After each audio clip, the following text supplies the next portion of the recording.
नमस्कार, news point लेकर हाजिर हूं मैं राजीव। तो राहुल गांधी कल दिल्ली के दो मशहूर इलाकों बंगाली मार्केट और चांदनी चौक में शाम के वक्त आम लोगों की तरह स्ट्रीट फूड का लुत्फ उठाते हुए दिखे।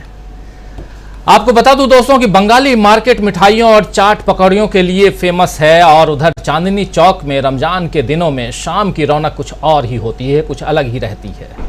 बंगाली मार्केट में राहुल गांधी ने आलू टिक्की और पानी पूरी का मजा लिया तो चांदनी चौक में वे तरबूज खाते हुए दिखे।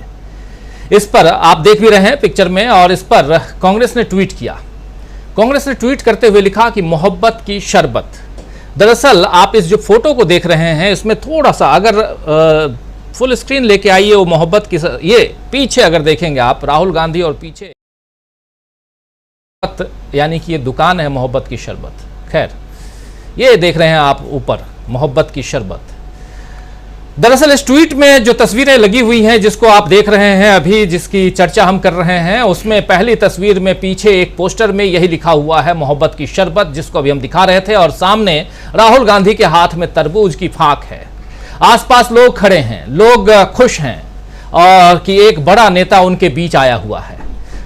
दरअसल भारत जोड़ो यात्रा के बाद से राहुल गांधी का राजनीतिक कद वाकई इतना बढ़ गया है कि वे किसी पद पर रहें या न रहें, सांसदी उनकी रहे या न रहे, घर उनके पास रहे या न रहे, लेकिन लोगों के दिलों में उनके लिए बनी जगह साफ दिखाई दे रही है। इन तस्वीरों में राहुल नीली टी शर्ट में दिखाई दे रहे हैं, आप देख लीजिए, नीली टी शर्ट में राहुल गांधी दिखाई दे रहे हैं। भारत जोड़ो यात्रा में अमूमन राहुल गांधी की जो टी शर्ट थी वो सफेद थी, और वो सफेद टी शर्ट काफी चर्चा में थी। सफेद रंग आप सब जानते हैं कि सफेद रंग की जगह अब नीली टी शर्ट ने अगर ले ली है तो इसके भी कुछ मायने होंगे। अब सवाल ये उठता है कि क्या राहुल गांधी ने यूं ही नीली टी शर्ट जो है वो पहन ली थी, या इसके पीछे कोई वजह है? दरअसल रंगों की राजनीति में इसका भी अलग ही महत्व है। तिरंगे में सफेद रंग शांति, एकता और सच्चाई का प्रतीक है, तो अशोक चक्र का नीला रंग आकाश, महासागर और सार्वभौमिक सत्य को दर्शाता है। वहीं नीला रंग बहुजन समाज का भी प्रतिनिधित्व करता है। आप देखे होंगे बहुजन समाज के लोग नीले रंग को पहनते हैं, टी शर्ट, उनका झंडा, तमाम चीज़ों को आप देखते होंगे। यानी राहुल गांधी के टी शर्ट के बदले हुए रंग के अब राजनीतिक अर्थ भी तलाशे जाएंगे। वैसे भी जब से कर्नाटक में राहुल गांधी ने जितनी आबादी उतना हक का नारा दिया है, उसके बाद से बहुत कुछ बदलता हुआ दिखाई दे रहा है। जितनी आबादी उतना हक, ओबीसी की बात कर रहे थे राहुल गांधी, और जातिगत जनगणना की बात कर रहे थे, और साथ साथ ये कह रहे थे कि जितनी आबादी उतना हक। सुनिए जरा फिर से, आप लोग सुन चुके हैं पहले, लेकिन फिर से सुनना जरूरी है, इस चर्चा को आगे बढ़ाएं। ट्रंप कार्ड की हम बात कर रहे हैं। राहुल गांधी का नया ट्रंप कार्ड क्या है वो तलाशने की कोशिश करेंगे, उसको डिकोड करने की कोशिश करेंगे, लेकिन देखते हैं, सुनते हैं राहुल गांधी जितनी आबादी उतना हक के पीछे क्या कुछ बताना, समझाना, दिखाना चाहते हैं। सुनिए। चलिए आज ओबीसी की बात करते हैं, पूरी करते हैं। सबसे बड़ा सवाल क्या है? अगर हम ओबीसी की बात करते हैं, दलितों की बात करते हैं, हिंदुस्तान के लोगों की बात करते हैं, तो सबसे बड़ा सवाल क्या है? सबसे बड़ा सवाल यह है कि किसकी कितनी आबादी है। हम जानते हैं कि हिंदुस्तान की सरकार में सेक्रेटरीज अगर आप देखें तो दलित, आदिवासी और ओबीसी वर्ग से सिर्फ 7% आते हैं। मतलब हिंदुस्तान की सरकार की रीढ़ की हड्डी जो है secretaries of government of India, उसमें से सिर्फ 7% दलित, आदिवासी और ओबीसी वर्ग से आते हैं। तो सबसे बड़ा सवाल है हिंदुस्तान में ओबीसी कितने हैं, आदिवासी कितने हैं, दलित कितने हैं? तो अगर हम धन बांटने की बात करें, अगर हम सत्ता बांटने की बात करें, तो पहला कदम ये होना चाहिए कि भैया किसकी कितनी आबादी है। यूपीए ने, कांग्रेस पार्टी ने 2011 में कास्ट बेस्ड सेंसस किया। पूरे देश की जातियों का डेटा उस सेंसस में है। मोदी जी, आप ओबीसी की बात करते हैं, उस डेटा को आप पब्लिक कर दीजिए, पता लग जाए देश में कितने ओबीसी हैं, कितने दलित हैं, कितने आदिवासी हैं। अगर सबको भागीदार बनाना है, सबको इस देश की प्रगति में शामिल करना है, तो यह तो मालूम होना चाहिए कि कौन कितने हैं। तो मोदी जी, कास्ट सेंसस का डेटा आप रिलीज कीजिए, देश की जनता को पता लग जाए देश में ओबीसी कितने हैं, दलित कितने हैं, आदिवासी कितने हैं। और अगर आप ये काम नहीं करेंगे तो ये ओबीसी पर अपमान है। आपने ओबीसी की बात की, देश को दिखा दीजिए देश में कितने ओबीसी हैं, और फिर देश को समझाइए कि आपकी सरकार में सिर्फ 7% सेक्रेटरीज ओबीसी, दलित और आदिवासी में से क्यों आते हैं। दूसरी बात, जो एससी और एसटी का कोटा है उसको उनकी आबादी से प्रोपोर्शन कर दीजिए। और तीसरी बात, जो रिजर्वेशंस पे आपने 50% का कैप लगा रखा है उसको हटा दीजिए। फिर बात करते हैं ओबीसी का अपमान कौन करता है। तो यहां सीधा चैलेंज करते हुए राहुल गांधी कि ये आप कर दीजिए, फिर बात करते हैं कि ओबीसी का अपमान आखिर कौन करता है। दरअसल बीजेपी घबरा गई है कि किस तरह इस दांव का जवाब वो देगी। भारत के राजनीतिक इतिहास में थोड़ा पीछे अगर जाएं तो राम मनोहर लोहिया जी को आप सब जानते ही होंगे। जी हां, मैं उन्हीं की बात कर रहा हूं, राम मनोहर लोहिया। राम मनोहर लोहिया ने पिछड़ा पावे 100 में 60, पिछड़ा पावे 100 में 60 इसका नारा दिया था।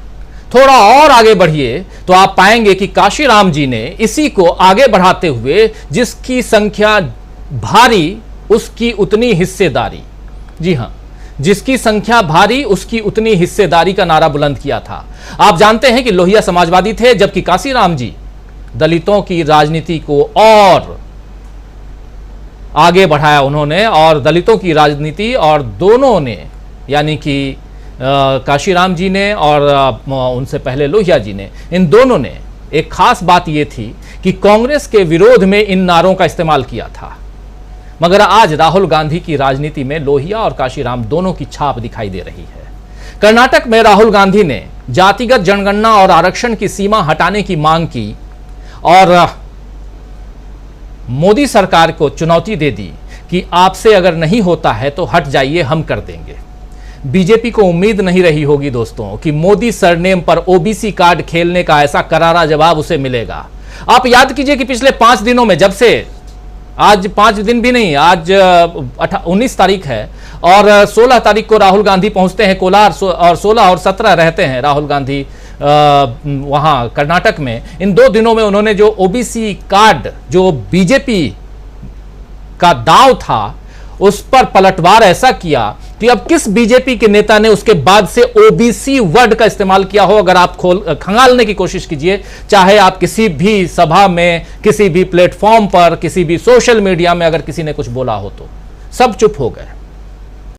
तो ये दांव वहीं का वहीं समाप्त। लेकिन राहुल गांधी ने क्या उससे बड़ी लकीर खींच दी है, समझेंगे। कर्नाटक में बीजेपी की हालत दरअसल पतली है और उसकी रणनीति में अब भी कांग्रेस विरोध ही केंद्र में है, यानी सेंटर पॉइंट में कांग्रेस का विरोध है, और होगा भी, क्योंकि कांग्रेस और बीजेपी कर्नाटक में आमने सामने है। अपनी सरकार की उपलब्धियां गिनाने की जगह बीजेपी अब भी कांग्रेस की बुराई करने में लगी हुई है। आज बीजेपी अध्यक्ष जेपी नड्डा सीएम बसवराज बोम्मई के नामांकन के लिए पहुंचे थे कर्नाटक, और इस दौरान जेपी नड्डा साहब ने शिगांव में जनसभा को संबोधित करते हुए कहा कि कांग्रेस का मतलब करप्शन, कांग्रेस का मतलब कमीशन, कांग्रेस का मतलब अपराधीकरण। उन्होंने कांग्रेस को एटीएम बताते हुए कहा कि automatic transfer of money, ATM, यानी आप यहां कांग्रेस को बिठाएंगे, यानी कर्नाटक में आप कांग्रेस की सरकार लाएंगे और वहां से मोदी जी आपके लिए पैसा भेजेंगे, इस सरकार के लिए पैसा भेजेंगे, मोदी जी पैसा भेजेंगे, सुनिए आप, और यह पैसा दिल्ली कांग्रेस के पास चला जाएगा, एआईसीसी दफ्तर में। यह नड्डा साहब कह रहे थे। तो नड्डा के इस हमले से जाहिर है कि 40% कमीशन वाली सरकार और पेसीएम जैसे कांग्रेस के आरोपों का कोई जवाब बीजेपी को नहीं सूझा, तो उसने भी कांग्रेस पर कमीशनखोरी का इल्जाम लगा दिया। आप समझ लीजिए, जहां कांग्रेस की सरकार नहीं है वहां कमीशनखोरी, वो भी कांग्रेस के ऊपर।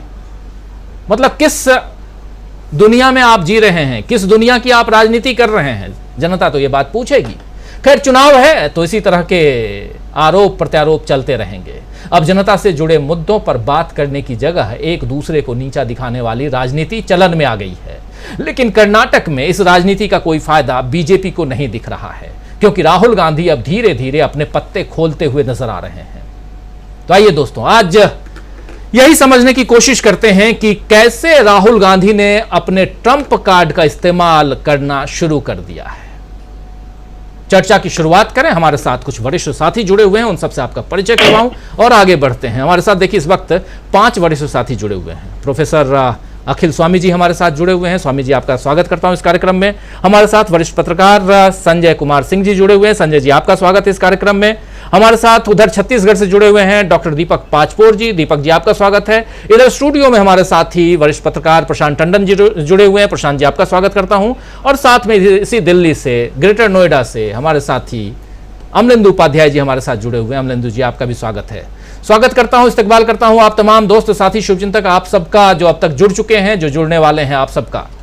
तो कार्यक्रम लगातार हम चर्चा कर रहे हैं और समझने की कोशिश कर रहे हैं कि देश में क्या चल रहा है, दुनिया में जो कुछ हो रहा है उसमें आज भारत विश्वगुरु बन गया है। विश्वगुरु वहां बना है जहां भारत की जनसंख्या जो है वो पूरी दुनिया में नंबर 1 पे पहुंच गई है। संयुक्त राष्ट्र की जो रिपोर्ट है उस अनुसार हम 142 करोड़ की संख्या को पार करके अब चीन को पीछे छोड़ते हुए विश्वगुरु बन गए हैं। लेकिन क्या यहां जो कुछ चल रहा है हमारे देश में, उसमें भी हम विश्वगुरु बनने जा रहे हैं? जिस विश्वगुरु की बात को बीजेपी या आरएसएस के लोग करते रहे हैं, उस दिशा में हम आगे बढ़ रहे हैं, या हमारा लक्ष्य वही था कि जनसंख्या में हम आगे बढ़ जाएं? और जनसंख्या में अगर हम आगे बढ़ रहे हैं तो फिर जातिगत जनगणना की बात क्यों नहीं? और अगर जातिगत जनगणना पहले कांग्रेस करवा चुकी है तो उसको सामने क्यों नहीं लाए? यही बात तो अभी राहुल गांधी कर रहे थे। क्या राहुल गांधी ने ऐसा ट्रंप कार्ड चल दिया है जिसकी काट अब बीजेपी के पास नहीं है? और क्या राहुल गांधी एक तीर से कई निशाने लगा रहे हैं कि राहुल ने टी शर्ट बदल करके, हाथ में तरबूज लेकर के, मोहब्बत की शरबत वाली दुकान पे पहुंच के ये पैगाम भी दे दिया है कि हम समाजवादियों के साथ भी हैं और हम अंबेडकरवादियों के साथ भी हैं? क्या यही ट्रंप कार्ड है या कुछ और है? समझने की कोशिश करते हैं। आना चाहता हूं प्रोफेसर अखिल स्वामी जी, आपके पास सबसे पहले। देखिए राजीव जी, वास्तविकता में जो राहुल गांधी आज कर रहे हैं, देखिए हमारे मैनेजमेंट में एक शब्द है कि अगर आप कोई भी उद्योग करें, कोई भी बिजनेस करें या कोई भी स्ट्रेटेजी आपकी हो, तो उसमें you have to have a differentiator. आपके पास कोई ना कोई ऐसी कला होनी चाहिए जो आपके प्रतिद्वंदियों के पास ना हो। राहुल वास्तविकता में इस स्ट्रेटेजी से चल रहे हैं। राहुल गांधी जिस प्रकार से जनता से अपनी पदयात्रा में मिले, और इस बार जैसे दिल्ली में उन्होंने दिखा कि वो दोनों समूहों के बीच में गए और से मिले, ये एक डिफरेंशिएटर है। ये ऐसा डिफरेंशिएटर है जो माननीय मोदी जी कर ही नहीं सकते। दूसरा डिफरेंशिएटर राजीव जी, आप ये देखिए, 2 अप्रोच है मैनेजमेंट की। एक है बी स्ट्रांग अप्रोच, एक है बी स्ट्रांग। जो नेता होता है बहुत ज्यादा ऑटोक्रेटिक होता है, डिक्टेटोरियल होता है। जो ऑटोक्रेटिक और डिक्टेटोरियल लीडर होता है उसके साथ समस्या ये होती है कि जब वो कमजोर पड़ता है तो उसके मातहत उसका साथ छोड़ देते हैं और वो कमजोर पड़ता जाता है। जो आज की तारीख में आप देख रहे हैं बीजेपी के साथ हो रहा है, जो कर्नाटका में हो रहा है, राजस्थान में भी होने वाला है और जो महाराष्ट्र में भी हो रहा है। तो वस्तुस्थिति यह है कि जब जो नेता है उसकी पकड़ ढीली पड़ने लगती है तो रिवोल्ट करने लगते हैं लोग। जैसे हिमाचल प्रदेश में हुआ, माननीय मोदी जी की बात को वहां का एक नेता था, उसने मानने से इनकार कर दिया। अब ये कल्पना आप कर सकते थे क्या? वो कर्नाटका में हो रही है। रोज अब एक एमएलसी एक बड़े नेता ने छोड़ा है जो कि येदियुरप्पा जी खास हैं। राहुल गांधी जो अप्रोच निभा रहे हैं वो है बी गुड अप्रोच की।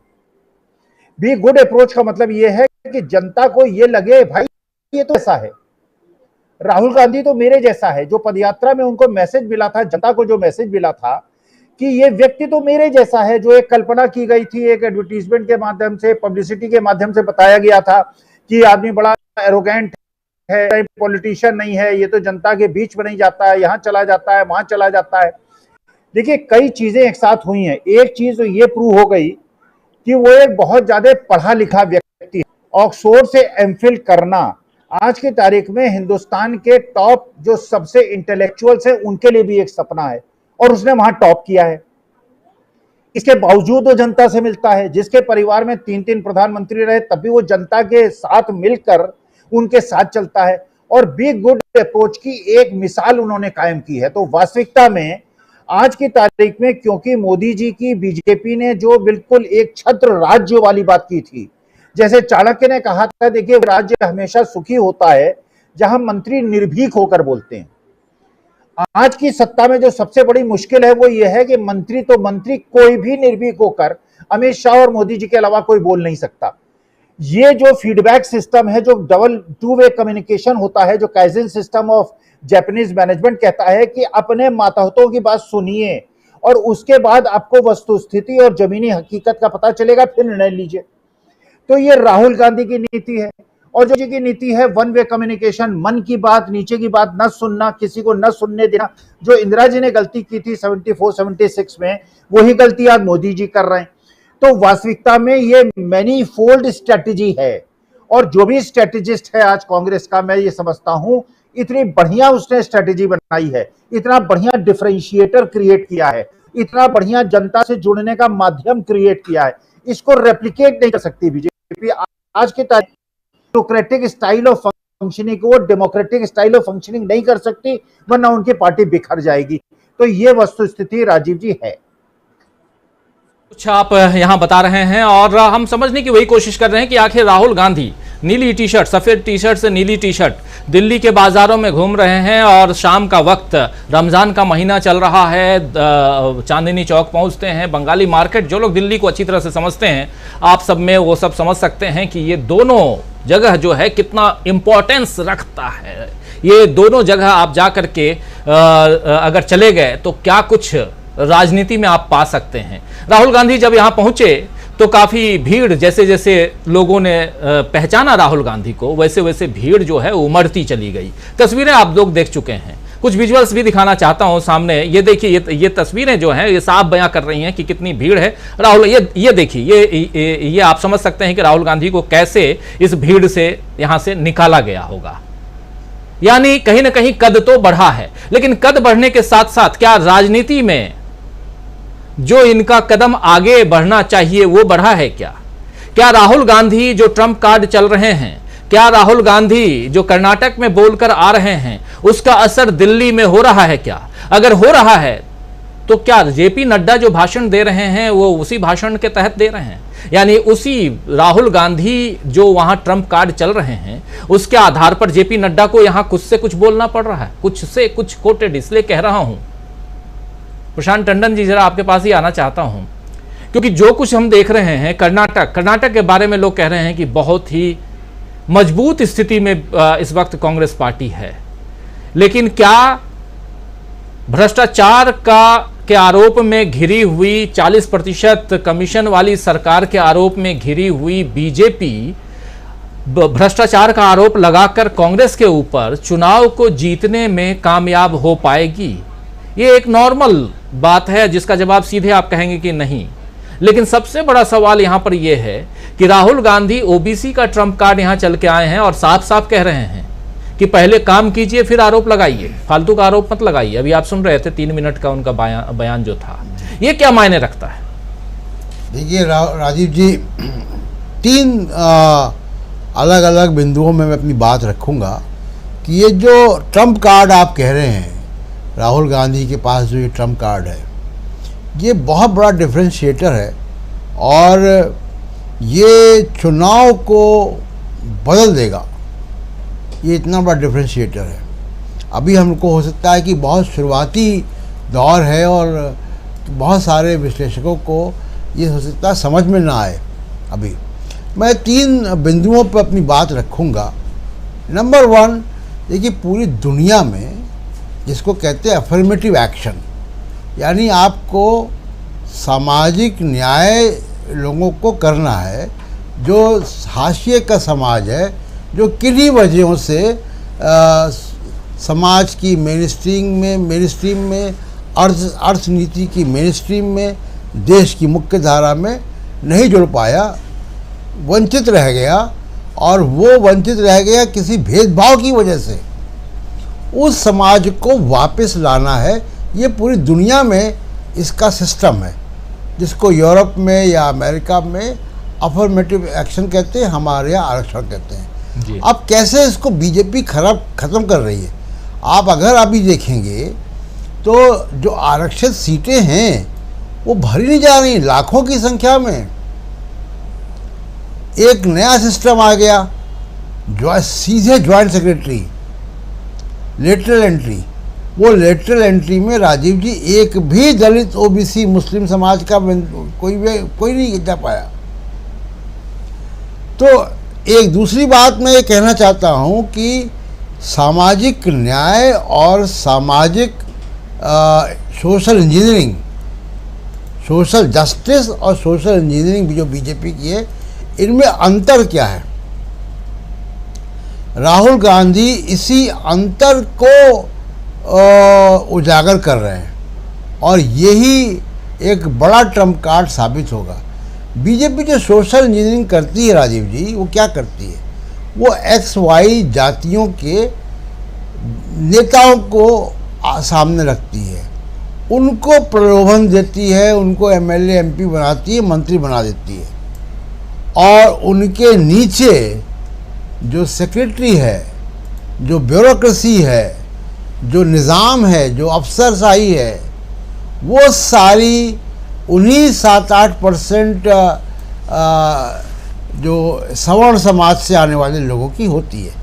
ये बीजेपी का बहुत महीन मनुवाद है, RSS का, कि सोशल इंजीनियरिंग के नाम पे आप वंचित समाज से लोगों को लाओ, उनको एक चेहरा बना दो और उस चेहरे के पीछे वही वर्चस्ववादी समाज की ताकतें सत्ता में काबिज है असल में। तो राहुल गांधी इसको बदलना चाहते हैं।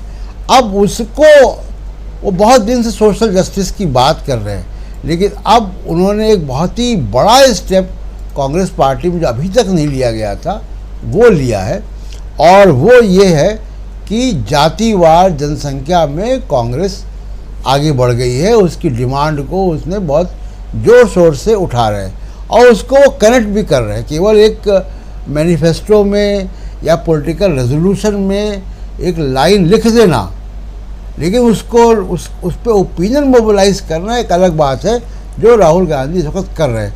और वो सोशल जस्टिस, देखिए इस देश में 80% आबादी वंचित समाज की है। अब अगर ये सोशल जस्टिस का नारा उनको समझ में आ जाता है, जो शहरीकरण हुआ है, जो शिक्षा आई है आरक्षण की वजह से या अपने कारणों से, उस वजह से इसका बहुत ज़्यादा समाज के अंदर बहस छिड़नी चाहिए। तीसरी एक इम्पॉर्टेंट बात कि इसका पॉलिटिकल सिग्निफिकेंस क्या है जी, राजनीतिक इसका महत्व क्या है। तो आप देखिए कि जो आरक्षित सीटें हैं उसके अलावा भी बीजेपी में भी अभी सबसे ज़्यादा मेजॉरिटी के जो MPs जीत कर आते हैं वो पिछड़े समाज से ही आ रहे हैं, जिसको हम OBC कह रहे हैं। और ये अगर कांग्रेस ने ये ज़मीन को छोड़ दिया था बहुत साल पहले, जी, वापस कांग्रेस यहाँ आ रही है और बहुत शोर शराबे के साथ आ रही है। और आप गौर कीजिए कि जब से जातिवार जनगणना, कास्ट सेंसस की बात हो रही है, बीजेपी ने कभी इसका जवाब नहीं दिया है, क्योंकि जवाब है नहीं। जवाब इसलिए नहीं है क्योंकि आज कांग्रेस ने उठाया है, इस बात को RJD बहुत पहले से उठाती रही है। लालू प्रसाद यादव पहले राजनेता हैं जो इस मांग को उठाते रहे, स्टालिन या DMK उठाती रही इस बात को। तो डेवलपमेंट के लिए आपको मालूम तो होना चाहिए कि किसकी आबादी कहाँ पे कितनी है। जहाँ आपको हैंडपम्प लगाना है, जहाँ आपको सड़क बनानी है, जहाँ आपको स्कूल खोलना है, डिस्पेंसरी खोलनी, अस्पताल खोलने, आपको मालूम तो होना चाहिए कि यहाँ पे कौन लोग रहते हैं। ये जनसंख्या जो है वो हम गिनती जो जातिवार है वो जब होगी, और कोई जातियों की गिनती नहीं होगी, वो जातियों में भी वो सोशो इकोनॉमिक फैक्टर्स, किसका अपना मकान है, किसका पक्का मकान है, किसका कच्चा मकान है, तो आपके विकास की प्राथमिकताएं इससे तय होती हैं। तो इससे तो देश की तस्वीर बदल जाएगी अगर ये जातिवाद जनगणना होती है। मुझे बड़ा आश्चर्य है कि बीजेपी या नरेंद्र मोदी, प्रधानमंत्री नरेंद्र मोदी इसमें कोई जवाब नहीं दे रहे। आज की मॉडर्न समाज में आप बगैर डेटा के आप कैसे करेंगे? और आप सोचिए, मैं आखिरी बात कह के अपनी बात अभी ख़त्म करूँगा। अभी आपने बताया कि आज भारत दुनिया का जनसंख्या में नंबर 1 देश हो गया। इतनी बड़ी आबादी, और सबसे बड़ी आबादी हमारे यहाँ नौजवानों की है। 55% से ऊपर तो लोग 30 साल की उम्र के नीचे हैं, या 30 या 30 से नीचे। सबसे ज़्यादा ज़रूरत रोज़गार की है, सबसे ज़्यादा ज़रूरत उन शिक्षा की है, सबसे ज़्यादा ज़रूरत स्वास्थ्य सेवाओं की है। आपको जब तक मालूम नहीं होगा कि किस समाज में, किस इलाके में, किस गांव में, किस शहर में, किस कस्बे में कितने लोग रहते हैं जो किन किन चीज़ों से वंचित है, तो क्या होगा कि जहाँ पे शिक्षा की ज़रूरत है वहाँ आप अस्पताल खोल देंगे, जहाँ अस्पताल की ज़रूरत है वहाँ स्कूल खोलेंगे, जहाँ पे दोनों चीज़ की ज़रूरत है वहाँ कोई आप तीसरी चीज़ ले जाएंगे, जहाँ फ्लाईओवर की ज़रूरत नहीं है वहाँ फ्लाईओवर बना देंगे। तो जब तक आपको ये मालूम नहीं पड़ेगा, इसलिए जातिवाद जनसंख्या ज़रूरी है। और ये बड़ा पॉलिटिकल दांव भी है, जैसा ट्रम्प कार्ड आप बता रहे हैं। जी, क्या ये गेम चेंजर होगा? क्या आने वाले समय में चुनाव दर चुनाव इसलिए कह रहा हूं क्योंकि कर्नाटक के चुनाव के बाद फिर 5 राज्यों के चुनाव हैं इसी साल के अंत में, अक्टूबर-नवंबर में, जिसमें छत्तीसगढ़, राजस्थान, मध्य प्रदेश, तेलंगाना और मिजोरम है। और हो सकता है कि अगर इतनी हिम्मत कर ले मोदी सरकार तो जम्मू कश्मीर में भी चुनाव करवा दे। हिम्मत की बात इसलिए कह रहा हूं क्योंकि जम्मू कश्मीर में परिस्थितियां बिल्कुल बदली हुई नजर आ रही हैं, जहां भी मात खाती हुई दिखाई देगी बीजेपी, तो इसलिए हिम्मत की बात कह रहा हूं। अगर 6 राज्यों या 5 राज्यों में और चुनाव हो और उन चुनावों में ये ट्रम्प कार्ड अगर चलता है तो क्या 2024 की परिस्थितियां बिल्कुल बदली हुई नजर आएंगी? या जिस ओबीसी के अपमान की बात कह करके राहुल गांधी को घेरने की कोशिश हुई। संजय कुमार सिंह जी, संजय जी आपके पास आना चाहता हूं। देखिए, सबसे पहले राहुल गांधी अदानी की बात करते हैं, उसके बाद राहुल गांधी को सजा होती है। कल 20 तारीख है, कल उनके केस पर फैसला आना है सूरत कोर्ट से, कल 20 तारीख को। कल की शाम बहुत इंपॉर्टेंट रहने वाली है। हमारे तमाम साथी, आप लोग इस बात को समझ रहे होंगे, जिस पर हम चर्चा जरूर करेंगे कि राहुल गांधी का कल क्या रिजल्ट आता है उस पर। लेकिन संजय जी, सबसे बड़ी बात यहाँ ये कि राहुल गांधी को काटने के लिए ट्रम्प कार्ड चला गया उधर से, अगर देखा जाए कि ओबीसी का अपमान किया राहुल गांधी ने। लेकिन उसी ओबीसी के नाम पर राहुल गांधी कर्नाटक में इस ढंग से घेरे कि जो अभी बोल रहे थे प्रशांत टंडन जी, कि ये लोग उसके बारे में अब बात तक नहीं कर रहे। क्या माना जाए कि सचमुच ये एक ट्रम्प कार्ड है? और इस ट्रम्प कार्ड के साथ साथ जो कह रहे हैं राहुल गांधी, जो नारा दे रहे हैं कि जिसकी जितनी आबादी उसको उतना हक, जिसकी जितनी संख्या है उसको उतना हक मिलना चाहिए। राहुल गांधी भाषण देते हुए कहते सुने गए, अभी आप भी सुने होंगे। तो क्या यह माना जाए कि यहां कहीं ना कहीं काशीराम जी और साथ साथ समाजवादी पार्टी नेता राम मनोहर लोहिया, ये दोनों भी दिखाई दे रहे हैं? और ये दोनों अगर पैरेलल चलते हैं तो एक साथ कांग्रेस की अपनी विचारधारा, उसके साथ जुड़े हुए लोग तो हैं ही, साथ साथ समाजवादी भी और साथ साथ अंबेडकरवादी, ये तीनों को एक मंच पे लाने की कोशिश कर रहे हैं राहुल गांधी। अगर और साथ साथ धुलिया भी, उनका ड्रेस देखिए, ब्लू टी शर्ट में है। तो क्या इन तीनों को अगर साथ में लाते हैं तो परिस्थितियां बहुत बदली हुई नजर आएंगी या बिल्कुल नहीं? किस रूप में देखा जाए? बहुत लंबा अनुभव आपका रहा है, जरा बताइए संजय जी। अनम्यूट कर लीजिए प्लीज, अनम्यूट कर लीजिए, अनम्यूट।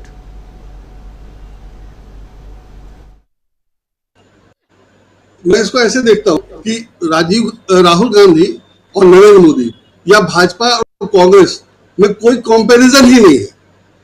मैं कोई कंपैरिजन नहीं मानता। मैंने एक तो पार्टी 60 साल करीब शासन में रही और दूसरी पार्टी 60 साल नाक रगड़ती रही। तो नाक रगड़ के 60 साल आप यहां पहुंचे, उसने 60 साल उसको काम किया है और अनुभव है। तो दोनों में वैसे कोई कंपैरिजन नहीं है। स्टैंडर्ड, उनका शिक्षा, उनका बैकग्राउंड भी देखिए तो उसमें भी कोई कंपैरिजन नहीं है, मुझे नहीं लगता। फिर भी अगर बीजेपी सत्ता में आई तो सिर्फ झूठ पे आई, कांग्रेस को बदनाम करके आई। और वो काम बहुत ही संगठित ढंग से, बहुत ही जोर लगाकर, बहुत ही ज्यादा लोगों को भिड़ाकर किया गया और बहुत ही प्लान्ड वे में किया गया। तो कांग्रेस को पूरी तरह बदनाम करने का काम किया गया और वंशवाद का कि राहुल गांधी वंशवादी हैं और ये वो वंशवाद से आते हैं इसलिए प्राइम मिनिस्टर के वो कैंडिडेट हो ही नहीं सकते। इस तरह से कांग्रेस को और राहुल गांधी को डैमेज करने की पूरी कोशिश की गई और कांग्रेस ने लगभग जवाब नहीं दिया, ना के बराबर नहीं ही दिया। और बदनाम करने का लेवल ये है कि 2019 में एक किताब आई है, इंदिरा गांधी कितनी बुरी थी। वो किताब मैंने अभी मंगवाई है, पढ़ी नहीं है, लेकिन उस किताब के बारे में मैंने जो देखा, जो माना कि 2019 में, आप सोचिए कि 2019 इलेक्शन जीतने के बाद की किताब आई हुई है। उस किताब के लेखक की मौत हो गई थी 2013 में। किताब आ जाए तो मैं सब उसका डिटेल बताऊंगा। और वो लेखक की मौत हो गई 2013 में, किताब आ रही 2019 में और किताब का नाम ही है कि इंदिरा गांधी कितनी बुरी थी। तो आप समझिए कि कांग्रेस आई को और इंदिरा गांधी को किस हद तक और कितना कायदे से बदनाम किया गया है। और उसका मुकाबला तो कांग्रेस की तरफ से लगभग नहीं है। एक उधर बीजेपी में आरएसएस जैसे संगठन है और बाकी सब जो उनके जो छोटे मोटे संगठन है वो सब तो है ही है। कांग्रेस में जो है वो इस तरह से काम नहीं करते, जो भी है वो इस तरह से काम नहीं। तो इस तरह से बहुत बढ़िया से राहुल गांधी को और कांग्रेस को बदनाम किया गया और कांग्रेस ने उसका कोई जवाब नहीं दिया। नरेंद्र मोदी सत्ता में आ गए, अगर उन्होंने अच्छे से काम किया होता तो कांग्रेस जितना खराब हुई थी उसमें कांग्रेस मुकाबला ही नहीं कर सकती। प्लस मीडिया तो कांग्रेस की बात बता ही नहीं रहा है और कांग्रेस की बुराई बीजेपी की बुराई बता ही नहीं रहा है। तो बीजेपी ने जो अपनी अच्छाइयां बताई थी और कांग्रेस की जो बुराइयां बताई, वो तो एक तरह से जनता में जो कम पढ़ी लिखी है, कम समझदार है, कम लॉजिक की बात करती है, मोटा मोटी जिस ढंग से समझाया गया था, दिमाग में घर कर गया था कि बीजेपी बहुत अच्छी, बहुत बुरी। तो उस लेवल पे आने के बाद 10 साल बीजेपी का राज के बाद जब आपने कुछ नहीं किया तो मुझे लगता है कि राहुल गांधी को सोचना पड़ा कि नहीं अब मुझे ही कुछ करना पड़ेगा। और स्थिति लगभग वैसी ही है कि राहुल गांधी छोड़ दिया था कि ठीक है तुम लोग चलाओ, अगर मैं वंशवाद से आता हूं और मैं उपयुक्त तो नहीं हूं, तो राहुल गांधी ने लगभग छोड़ दिया था। सोनिया गांधी ने छोड़ ही दिया था जब उनको प्राइम मिनिस्टर बनने नहीं दिया गया। लेकिन फैक्ट ये भी है कि भारत में कोई दूसरा विकल्प नहीं है, कांग्रेस दूसरा है नहीं, त्रिनेस अलग हो चुका है, एनसीपी अलग हो चुका है, बाकी सब खत्म हो चुके हैं वगैरह वगैरह। तो अंत में मुझे लगता है कि अब गांधी को मजबूरी में मोर्चा संभालना पड़ा। उन्होंने भारत जोड़ो यात्रा की क्योंकि बहुत ही खराब हालत कर दी गई थी, समाज की विभाजन बहुत ज्यादा था। तो जब भारत यात्रा करके जब स्थिति बनाई और इन लोगों को लगने लगा हमारी हालत कमजोर हो रही है, तो राहुल गांधी को जो उनका वो था क्या बोलते मेन इशू पैसे कमाने वाला और करप्शन, उस पर राहुल गांधी ने सीधे वार किया और ये इतनी बुरी तरह फंस गया कि राहुल गांधी की सदस्यता ही खत्म करनी पड़ी। उससे कम में उनके पास कोई स्केप ही नहीं था, बच ही नहीं सकते थे। तो राहुल गांधी से वो इतनी बुरी तरह परेशान है, वो ये है। दूसरा ये कि राहुल गांधी कैपेबल और कॉम्पिटेंट है, इसमें तो कोई दो राय नहीं है। तो जब अब उन्होंने एक्शन लेना शुरू किया, जब काम करना तो वो घबरा गए क्योंकि उनके पास तो प्लानिंग है नहीं, उनकी कॉम्पिटेंसी का लेवल ये नहीं है। तो अब वो घबराहट में उल्टा पुल्टा काम कर रहे हैं जो दिखाई दे रहा है। समस्या ये है कि अखबार इसको रिपोर्ट नहीं करते। जनसंख्या इतनी, यहाँ भारत की जनसंख्या इतनी बड़ी हो गई, ये बहुत बड़ा स्टेप था। आज अखबारों में खबर तो वैसे नहीं दिखी। और अगर जनसंख्या में हम इतना ज्यादा हो गए हैं तो जनसंख्या का विस्फोट है एक तरह से। उसके लिए सरकार ने क्या किया, सरकार कर क्या रही है? लगभग कुछ नहीं। तो उस तरह से खबर तो नहीं छप रही है कि भारत सरकार उस ढंग से काम नहीं कर रही है जो उसको करना। कर क्या रही है? लड़ना, भेदभाव। माने इतना बंटवारा हिंदू मुसलमान करके बंटवारे का ये हद कर दिया गया है कि इफ्तार पार्टी अब नहीं होती। पहले दिल्ली में इफ्तार पार्टी रोज दो होती थी, करीब 40 दिन पूरे रोजे के दौरान रोज 2-4 इफ्तार पार्टी होती थी और हम लोग परेशान रहते थे कहां जाए और कहां नहीं जाए, किसकी खबर नहीं छापे। अब रोजा इफ्तार होती ही थी, बहुत कम, बहुत। तो कल राहुल गांधी का वहां जाना जामा मस्जिद और वहां की भीड़ दिखाना वो है कि देखो रोजा वैसे ही चल रहा है और लोग वैसे ही हैं, आपको पता नहीं है, आप नहीं कर रहे हैं। तो राहुल गांधी ने अब अपने ढंग से काम करना शुरू कर दिया है, काउंटर कर रहे हैं, वो बहुत बढ़िया से कर रहे हैं। और उन्होंने ये जो आरक्षण वाला मामला है, हर चीज में इनका बीजेपी अटैक होता है वो बहुत लो लेवल का होता है। और अब चूंकि कांग्रेस अभी तक जवाब नहीं दे रही थी इसलिए इनका चल रहा था, और चूंकि रिपोर्ट नहीं हो रहा था इसलिए जनता को कन्वे नहीं हो रहा था। अगर ये रिपोर्ट ठीक से होने लगे तो जनता को समझ में आएगी कितने छिछले और खोखले हैं, लेकिन वो अभी हो नहीं रहा है। जब होगा तब देखा जाएगा। लेकिन अभी जो राहुल गांधी का अटैक है उसका तो कोई जवाब नहीं है। लेकिन वो अटैक क्यों है? व्हाट्सएप यूनिवर्सिटी में रोज आता है कि जो संविधान जाति पूछता है नौकरी देने के लिए, वो संविधान कैसे धर्मनिरपेक्ष हो सकता है? ये व्हाट्सएप पे आजकल खूब आना शुरू हुआ है। आप लोगों ने नोटिस किया होगा या शायद ना किया हो, लेकिन ये सवाल बहुत प्रमुखता से उठ रहा है कि जो संविधान नौकरी देने के लिए जाति पूछता है वो धर्मनिरपेक्ष कैसे है? क्यों नहीं भाई? वो आरक्षण है, आपको आप आरक्षण मांग रहे हैं तो आपकी जाति पूछेगा। जनरल कैटेगरी में तो नहीं जाति पूछी जाती है। मुझे तो नहीं लगा, मैंने तो कभी नहीं देखा कि जनरल कैटेगरी वालों से जाति पूछी जाती है। तो जाति तो उन्हीं से पूछी जाती है जिनको रिजर्वेशन का फायदा देना है। और रिजर्वेशन अभी तक उसका जो इंप्लीमेंट या उसको जिस ढंग से इंप्लीमेंट होना चाहिए था या जो उसका असर आना था वो नहीं आया है। और 10 साल में तो कुछ नहीं हुआ, उसको और चौपट किया गया है। उसके बाद भी आरोप ये कि राहुल गांधी ने बैकवर्ड को बदनाम कर दिया, ये कर दिया, वो कर दिया। तो इसलिए राहुल गांधी का जवाब बहुत बढ़िया है और उन्होंने सीधे चैलेंज किया, नाम लेकर कहा कि मोदी जी आप उसको लाइए। तो राहुल गांधी बहुत बढ़िया काम कर रहे हैं। ये कन्वे अभी नहीं हो रहा है और अखबारों में नहीं छप रहा है, लेकिन देर सवेर अखबारों को छापना पड़ेगा और लोगों तक कन्वे होने लगे। तो राहुल गांधी का दांव तो बहुत बढ़िया है, लेकिन सबसे बड़ी बात यह है कि अभी तक ये लोग काउंटर के लिए तैयार ही नहीं थे। ये समझ रहे थे कि कांग्रेस सब चीज को वैसे ही जीतती रही। तो जब कांग्रेस ने जवाब देना शुरू किया है तो ये बिल्कुल घबरा गए हैं और इनकी घबराहट दिखाई दे रही है। तो बस इतनी सी बात है। अब इसको आगे ये कैसे हैंडल करेंगे ये आगे पता चलेगा और तब देखा जाएगा, तब उसकी चर्चा करेंगे। अभी मेरी नजर में इतना बहुत महत्वपूर्ण बात आप यहां बता रहे हैं कि आगे और खासकर जो दांव बीजेपी चलती रही, क्या उस दांव की काट जो है वो अब राहुल गांधी के पास है? क्या राहुल गांधी जो चाल चल रहे हैं या जो ट्रंप कार्ड राहुल गांधी का है उसके सामने आप बीजेपी के जितने भी ट्रंप कार्ड हैं या बीजेपी के जितने भी दांव हैं सारे फीके पड़ गए हैं, इसलिए कुछ भी बोलना पड़ रहा है। इसीलिए जेपी नड्डा साहब जो हैं वो कमीशन खोरी का आरोप लगा रहे हैं कांग्रेस पर कि अगर इनकी सरकार आएगी तो ये ऐसा करेंगे, मोदी जी वहां से पैसा भेजेंगे और आप कर्नाटक के लोग यहां पर हाथ पे हाथ धरे रह जाओगे और पैसा वापस चला जाएगा दिल्ली कांग्रेस के पास। तो क्या अपने ही दांव में फंसती हुई दिखाई दे रही है बीजेपी? और इन सबसे इतर क्या राहुल गांधी जब कुछ भी नहीं चल रहा था तब राहुल गांधी पैदल चलना शुरू कर दिए। पैदल चलकर जैसे ही राहुल गांधी आए तो उन्होंने एक दमदार भाषण दे दिया लोकसभा में। उस भाषण के बारे में भी चर्चा हो ही रही थी कि वो इंग्लैंड पहुंच जाते हैं, वहां भी भाषण दे देते हैं। उसके बाद उस भाषण पर माफी मांगो राहुल गांधी, माफी मांगो के नारे हो रहे थे। तब तक राहुल गांधी को सजा हो जाती है। उस सजा के बाद राहुल गांधी को और पूरी दुनिया में उनकी खबर प्रसारित होती है। फिर राहुल गांधी संसद से भी चले जाते हैं, संसद की सदस्यता चली जाती है। देखिए कैसे चीजें एक दूसरे से लिंक हो रही हैं। और उसके बाद अब आज की परिस्थिति में कर्नाटक का चुनाव सामने है। कर्नाटक के चुनाव में कहा जा रहा है कि कांग्रेस की स्थिति बहुत मजबूत है, लेकिन इन सब के बीच क्या राहुल गांधी का जो दांव है वो फिट जगह पर बैठा है? और क्या कर्नाटक का चुनाव एक सैंपल साइज जो कहते हैं सेफोलॉजिस्ट खासकर चुनाव से पहले जो या ओपिनियन पोल या एग्जिट पोल करते हैं और वहां सैंपल साइज लेते हैं, ये सैंपल साइज के रूप में कर्नाटक है कि कर्नाटक में जो कुछ होने जा रहा है, दक्षिण का द्वार, जो जीतेगा वही 24 जीतेगा, जो हारेगा वही 24 हारेगा, इस रूप में देखा जाए? डॉक्टर दीपक पाचपोर जी। निश्चित रूप से हम लोग कई बार देखिए इस पर बात कर चुके हैं कि कर्नाटक के चुनाव का महत्व क्या है।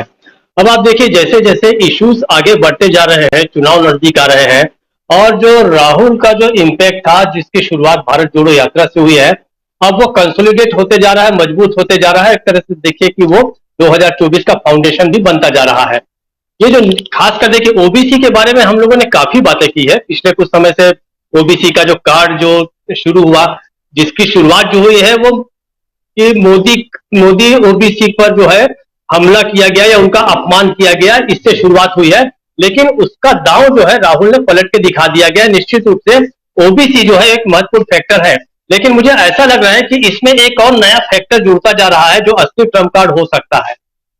वो है कि जो अब अंबेडकरवादी जो है उनको अगर गार्नर कर सके राहुल गांधी, नीली शर्ट, देखिए नीली शर्ट बहुत ही सिंबॉलिक है। आप देखते हैं पूरे के पूरे अंबेडकरवादी आंदोलन के दौरान उसकी समझ को उसको जानने के लिए अक्सर जितने भी उनके झंडे हैं 17-18 जो है अंबेडकरवादी संगठन है, राजनीतिक दल है बकायदे।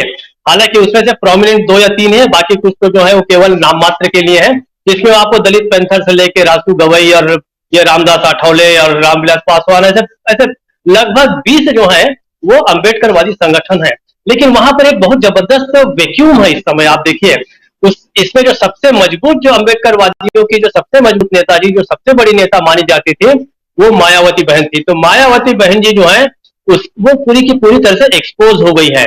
और यहां तक कि उत्तर प्रदेश के अंदर जो बहुत सारे दलितों के ऊपर अत्याचार हुए उसमें भी मायावती ने कभी मुंह तक नहीं खोला था। लेकिन वहां पर भी आप देखिए कि अगर कोई पहुंचा था तो वो या तो राहुल गांधी पहुंचे थे या प्रियंका गांधी पहुंची थी। पिछले 2-3 साल पहले की बात है, वो चाहे हाथरस हो चाहे उन्नाव हो, जहां जहां दलितों के ऊपर अत्याचार हुए वहां निश्चित रूप से ये लोग पहुंचे थे। तो मुझे ऐसा लगता है कि ये जो एक सेक्टर जो अभी खाली पड़ा है, जिसके ऊपर बहुत सारे लोग अभी क्लेम नहीं कर रहे हैं, रामदास आठवले की सिचुएशन क्या है वो आप जानते हैं कि जो कुछ है महाराष्ट्र में ही सीमित है।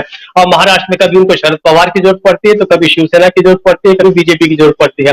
वो मिलजुल कर ही कुछ ना कुछ सीटें ला पाते हैं और उनकी स्थिति सबसे ज्यादा खराब है, सबसे ज्यादा खराब है। यहां तक कि उनको लोकसभा के अंदर बहुत ही फुहड़ किस्म की कविताएं रचनी पड़ती है और बताना भी पड़ता है सीधे सीधे कि कल तक हम लोग जो थे वो आप लोगों के साथ थे, मतलब कांग्रेस के बारे में कहा, और हो सकता है कि अगर ऐसी स्थिति बनी तो हम आपके पास फिर आ सकते हैं।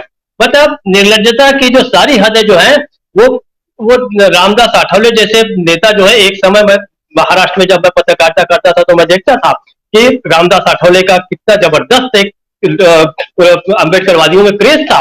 यानी शरद पवार जिस समय पहली बार मुख्यमंत्री, शायद 85 के बाद की बात है, जिस समय मुख्यमंत्री बनने गए तो उन्होंने केवल अपने साथ रामदास आठवले को लिया था। आरपीआई के साथ गठबंधन के साथ कांग्रेस वापस आ गई थी सत्ता में, और केवल शरद पवार और रामदास आठवले दो ही लोगों ने पहले फेज में शपथ ग्रहण किया था। तो ये रामदास आठवले की ताकत थी। लेकिन रामदास आठवले खत्म हो गए। रामविलास पासवान की स्थिति क्या है ये आप देख लीजिए, मायावती बहन की स्थिति क्या है ये हम सब जानते हैं। तो वो जो ग्राउंड है, उस ग्राउंड पे अगर वापस चले जाते हैं कांग्रेस, दिक्कत क्या है कि कांग्रेस ने कभी भी एहसान नहीं जताया। उन्होंने कभी भी हमेशा श्रेय जो दिया है आरक्षण का हो चाहे संविधान निर्माण का हो, वो बाबा साहब आंबेडकर को दिया है। इसमें कोई शक नहीं कि बाबा साहब आंबेडकर का योगदान सर्वाधिक रहा है। लेकिन एक कल्पना कीजिए कि अगर जवाहरलाल नेहरू उन्हें मंत्री नहीं बनाते, या वैसी पृष्ठभूमि भारत में तैयार, सामाजिक पृष्ठभूमि और सामाजिक चेतना की वैसी समानता की पृष्ठभूमि तैयार नहीं हो चुकी रहती, तो क्या अंबेडकर जी का बनाया संविधान लोग मानते? अभी तक जिस संविधान को लोग सवर्ण जो है वो गालियां देते हैं, बदलने की बात करते हैं, आरक्षण को कोसते हैं, लेकिन उस समय नेहरू जी ने उसको न केवल स्वीकृत कराया बल्कि उसको लागू किया था। इस चीज को कांग्रेस ने कभी बताया नहीं है, अब लोगों को समझ में आ रहा है। वरना आप देखिए अंबेडकरवादी जो है वो हमेशा गांधी के खिलाफ ही रहे हैं। जितना पूरा का पूरी जो दलित चेतना है या दलित साहित्य जो है, दलित साहित्य भी जो है वो कहते हैं कि हम अंबेडकरवादी हैं, हम गांधीवादी नहीं हैं। जबकि गांधी ने भी समानता के लिए एक बहुत बड़ी पृष्ठभूमि तैयार कर दी थी। उसी पृष्ठभूमि के कारण ये संविधान लागू हुआ था, और ये ऐसा संविधान, समतामूलक संविधान बनाने का जो साहस भारत कर सका था। तो ये बात अब सामने धीरे धीरे आ रही है और ये बात और अच्छे से लागू की जानी चाहिए। हमारे अखिल स्वामी जी मैनेजमेंट के गुरु बैठे हुए हैं। मैं एक किताब की ओर ख्याल दिलाना चाहता हूं आपका। जिम कॉलेज ने एक बहुत अच्छी किताब लिखी है जिसका नाम है गुड टू ग्रेट। उसमें पहले ही पन्ने पर लिखा है good is enemy of great, यानी जो ग्रेट का दुश्मन जो है वो गुड है। अगर आप अच्छे होते हैं तो आप संतोष कर लेते हैं और आप महान बनने की कोशिश नहीं करते। अगर राहुल गांधी ये सोचे कि मैं बहुत अच्छा काम कर रहा हूं तो ये उनका दुश्मन बन जाएगा। अच्छा नहीं, आपको ग्रेट बनने की ओर कदम बढ़ाने हैं, आपको अंबेडकर की बात सामने लानी है, ओबीसी की। ओबीसी तो काफी कुछ उन्होंने अपने हिस्से में कर लिया है, लेकिन अंबेडकरवादियों का एक बहुत बड़ा तबका है, बहुत बड़ा समुदाय है, बहुत बड़ा वोट बैंक है जो नेतृत्वहीनता महसूस कर रहा है, उन्हें एक अच्छा सहृदय उदार नेतृत्व चाहिए जो उनको भरोसा दिला सके कि अगर हम सत्ता में आते हैं तो आरक्षण को कोई हाथ नहीं लगा सकेगा, संविधान को कोई छू नहीं सकेगा। ये बात उनके मन में लाना बहुत जरूरी है। तीसरी और अंतिम बात कहना चाहता हूं राजू जी, जनसंख्या वाली बात है। अभी हमने कहा कि जेपी नड्डा की बात कर रहे थे कि कुछ का कुछ बोल रहे हैं, तो ये तो उनकी फितरत में है।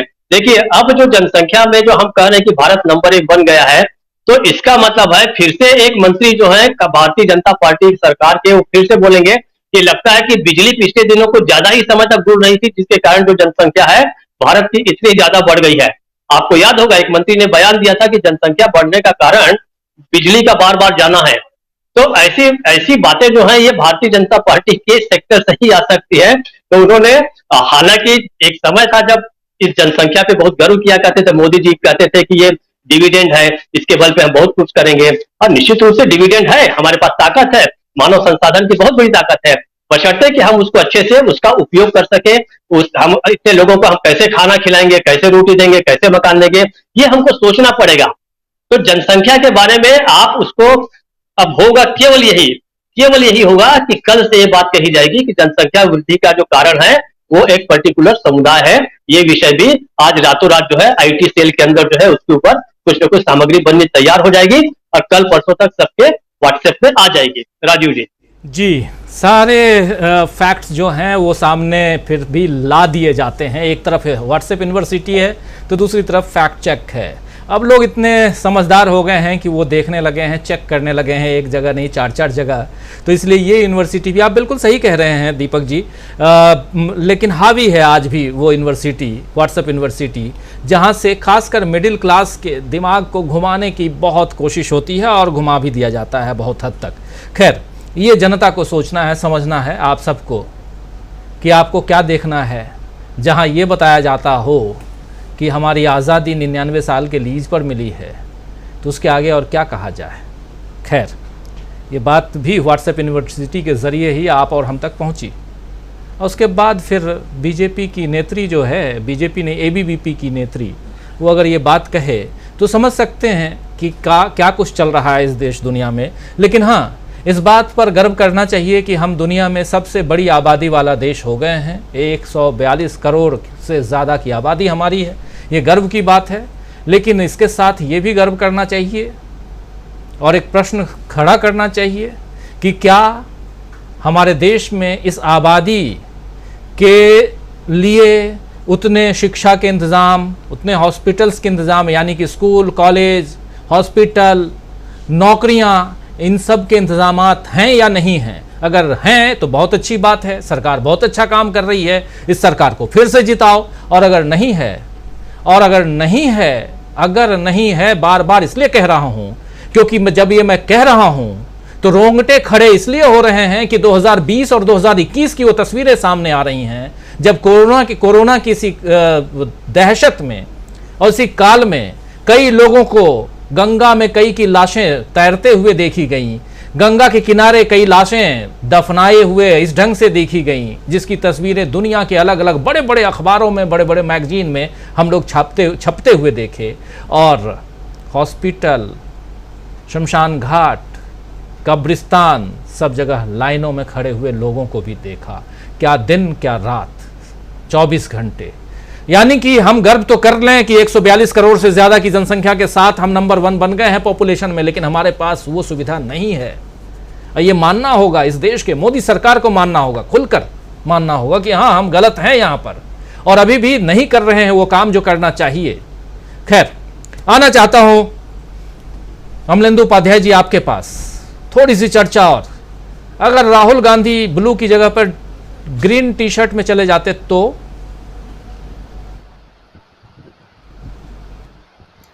अब तो गए राहुल, लेकिन अगर ग्रीन में चले जाते तो अतीक वतीक सब आ जाते क्या यहाँ पे? तब तो राजीव जी निश्चित तौर पे जो है फिर व्हाट्सएप यूनिवर्सिटी शुरू हो जाती। अब दिक्कत ये है कि व्हाट्सएप का जो लोगो है वो भी ग्रीन कलर का है।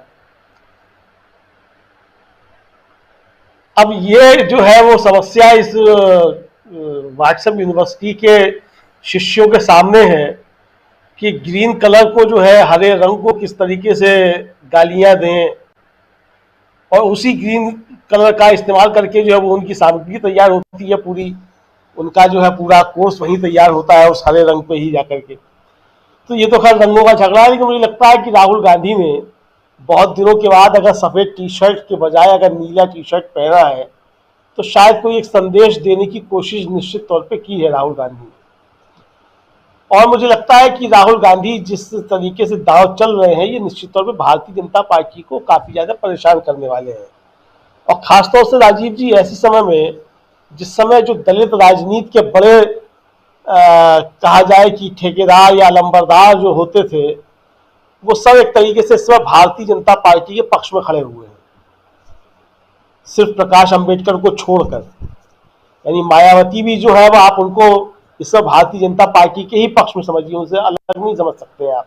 रामदास अठावले तो जो है वो लखैत बने ही हुए हैं इस समय मोदी सरकार के अच्छे तरीके से, हर तरीके से, तो आप देख सकते हैं।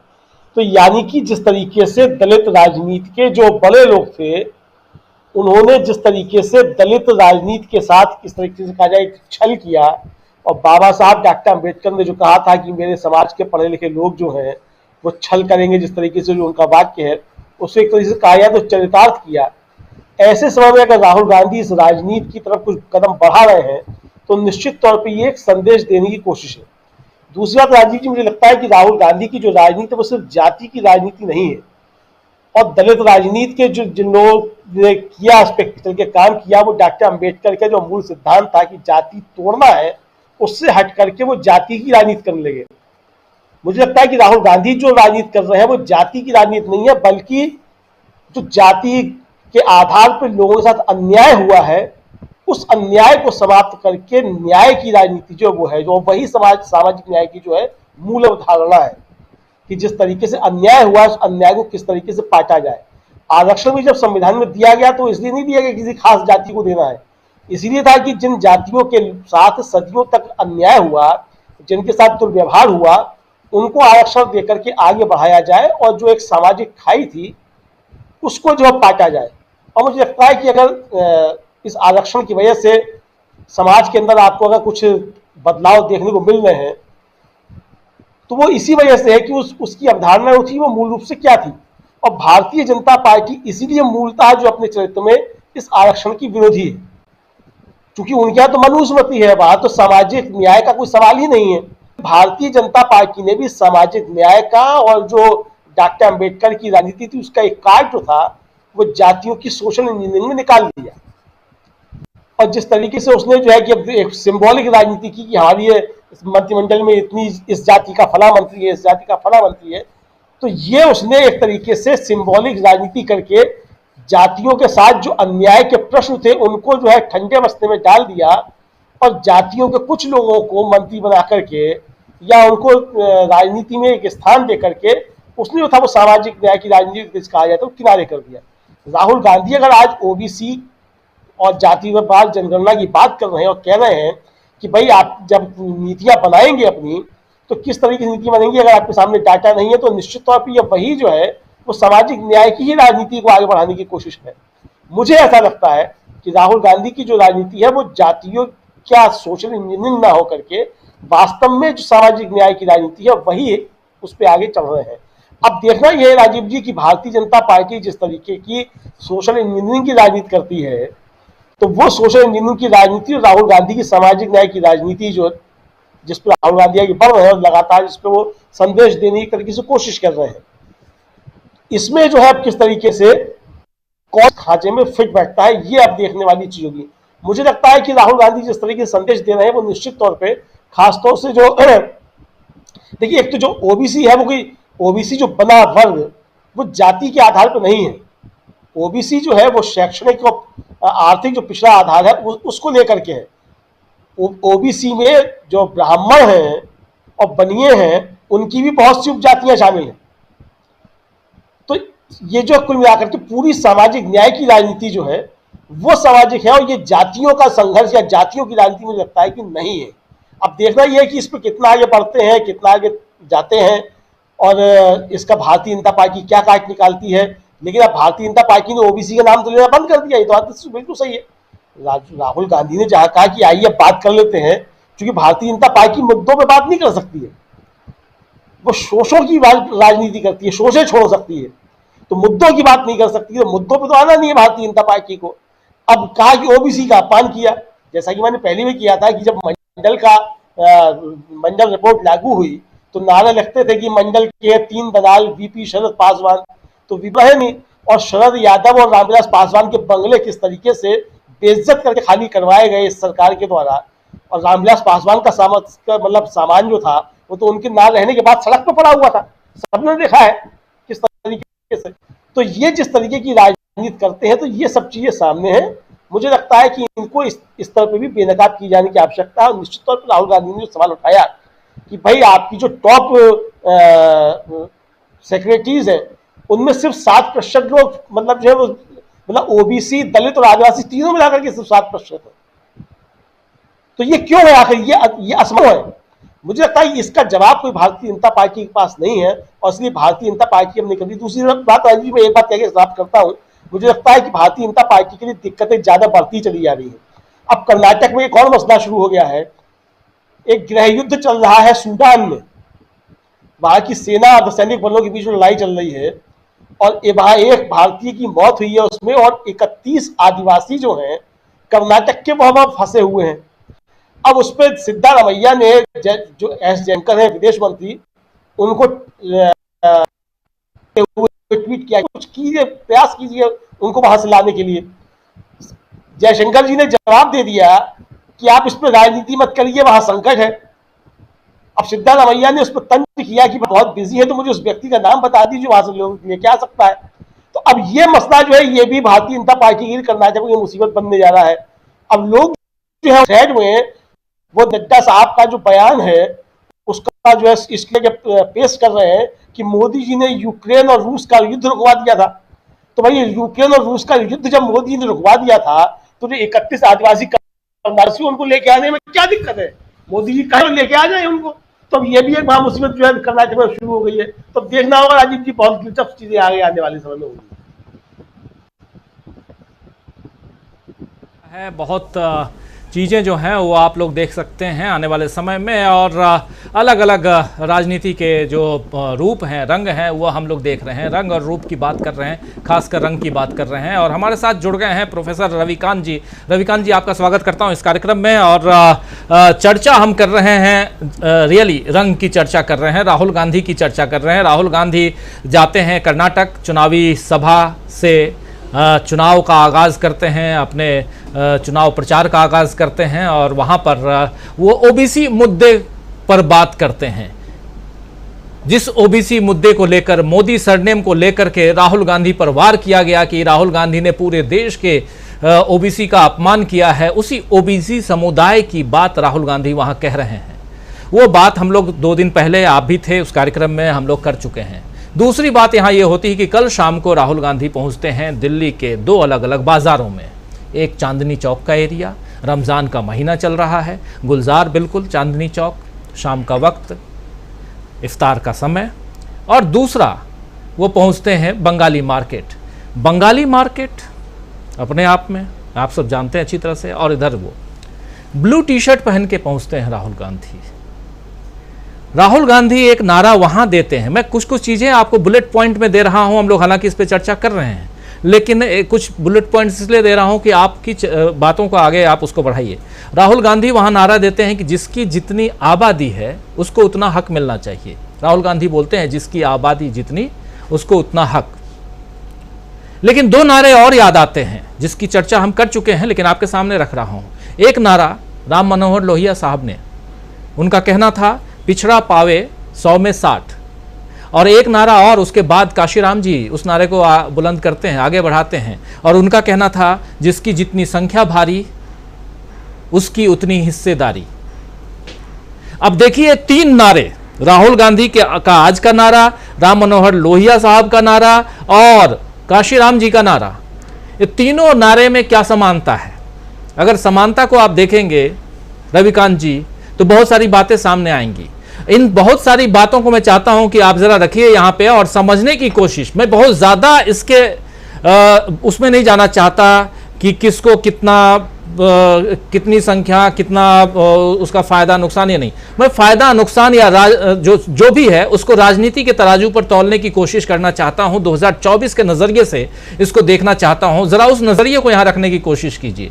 काशीराम जी भी हैं यहाँ पे राम मनोहर लोहिया साहब भी हैं, यहाँ राहुल गांधी भी हैं, और साथ में Rahul Gandhi blue T shirt में भी हैं।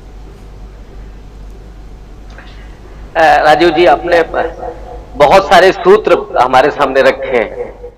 मैं एक एक करके उसका जवाब देना चाहता हूं। पहली यह है कि हमारा जो भारत है वो बड़ा खूबसूरत गुलदस्ता है, लेकिन ये जो सत्ता में बैठे हुए लोग हैं वो इसको एकरंगा बनाना चाहते हैं, और वो हर उपलब्धि को जिस तरह से सामने रखते हैं वो विश्व गुरु भारत बनाना। और आज एक उपलब्धि जुड़ी कि आबादी में भारत चीन से भी आगे निकल गया, लेकिन उसका भी शब्द भक्त लोग जी को देंगे, लेकिन इसमें मोदी जी का कोई योगदान नहीं है।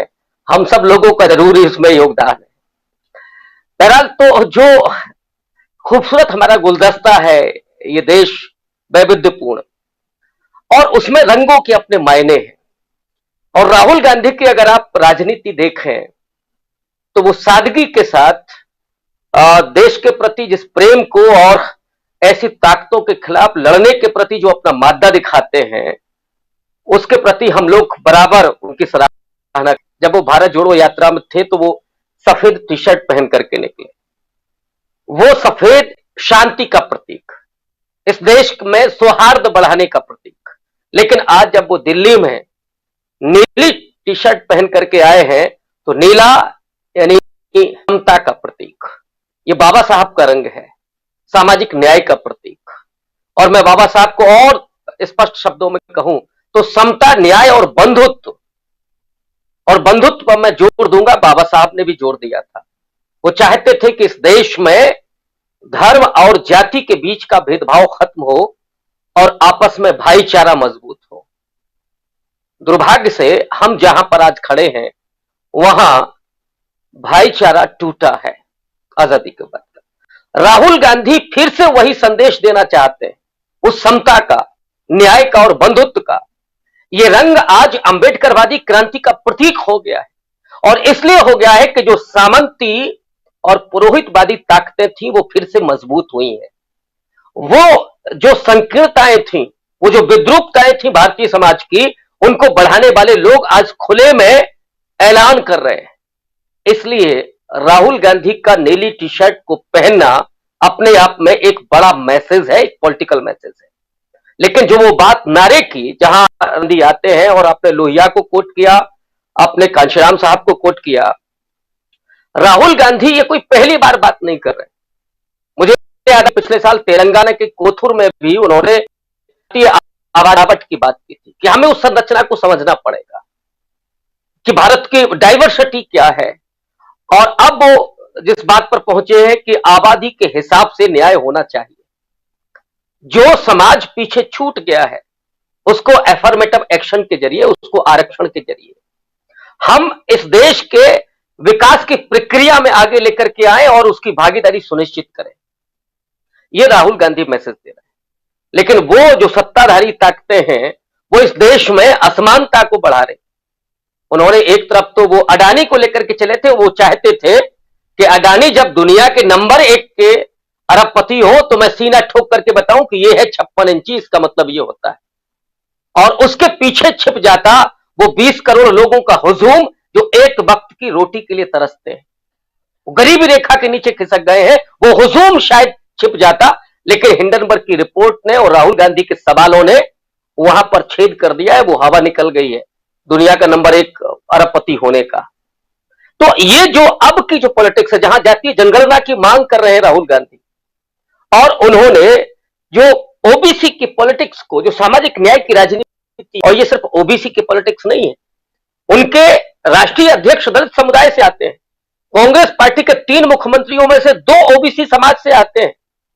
तब उनका यह दावा बनता है, ये ईमानदारी उनकी बनती है, क्योंकि भारतीय जनता पार्टी को अगर आप देखें आज तक एक भी दलित उनका सीएम नहीं है, लेकिन दलितों के वोट लेते हैं क्योंकि उनके भीतर वो एक तो नफरत पैदा धर्म के आधार पर, कभी एंटी जाटव माने एक जाति के आधार पर, उनको अशिक्षित बना करके, उनको 5 किलो राशन दे करके उनके उस पूरे गुलामी का वो फायदा उठाते, अशिक्षा का फायदा उठाते हैं।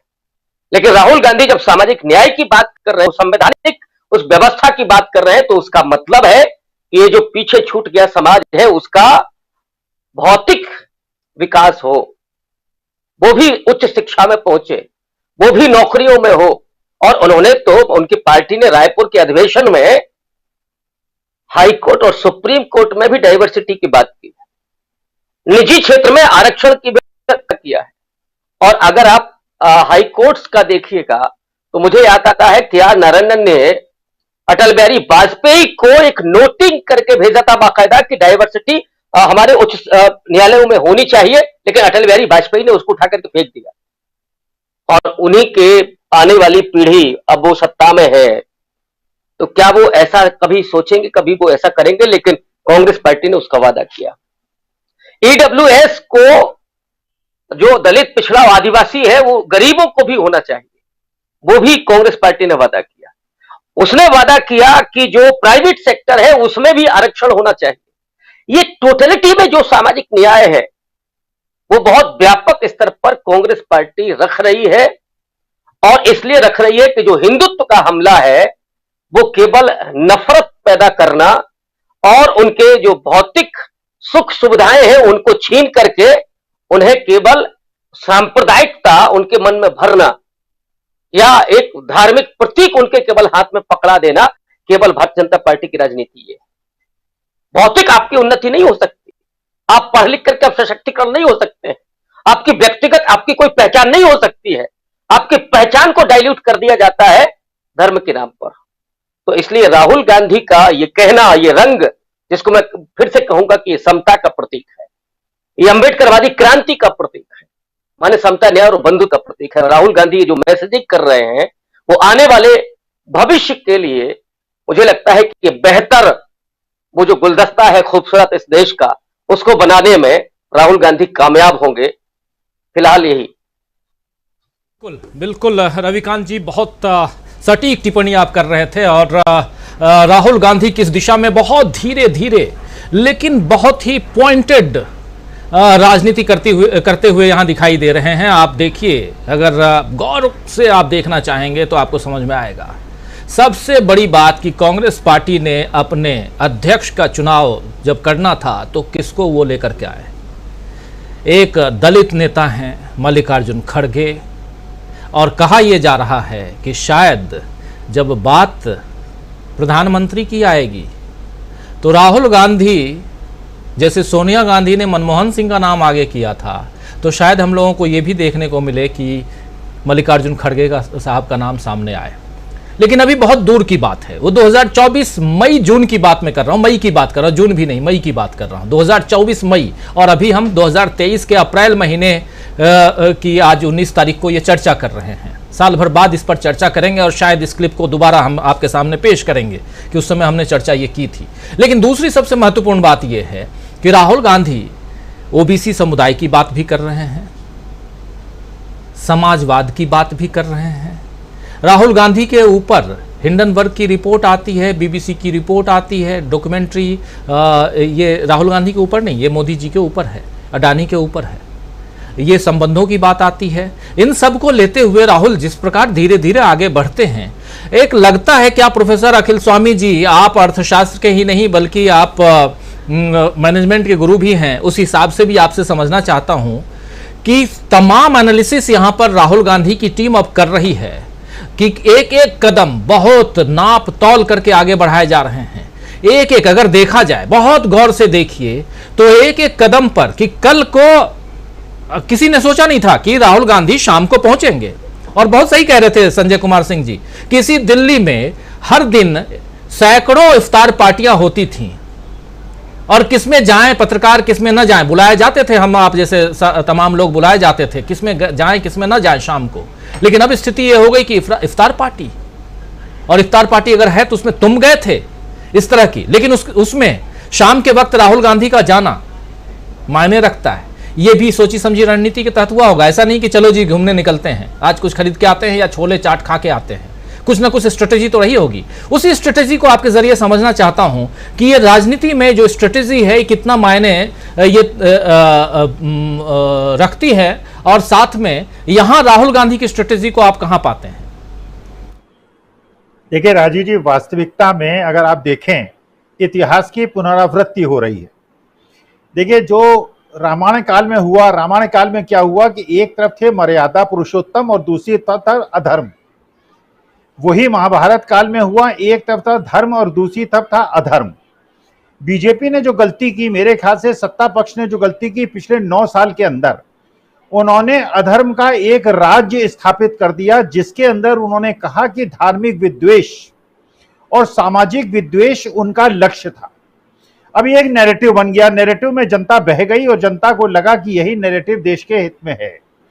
देखिए इसका जो पैरेलल नैरेटिव था आज की तारीख में, जैसे पिछली बार मैंने आपसे कहा, राहुल गांधी ने वो वाला पैरेलल नैरेटिव दिया जिसमें हम, जो हमारा धर्म है, एक मानव धर्म है, जो हमारा सनातन धर्म है, जो भारत की आत्मा का धर्म है, उसका अगर पालन करना है तो ये जो विद्वेषकारी और विध्वंसकारी नीति है इसका अनुसरण आप कर ही नहीं सकते। हमें उसी वसुधैव कुटुंबकम और उसी विचारधारा पे और धर्म की ओर चलना होगा। और हमने ये भी देखा राजीव जी कि हमेशा इतिहास काल में कि हमेशा अधर्म जीता शुरू में जरूर है, लेकिन अंत में धर्म की ही विजय हुई है।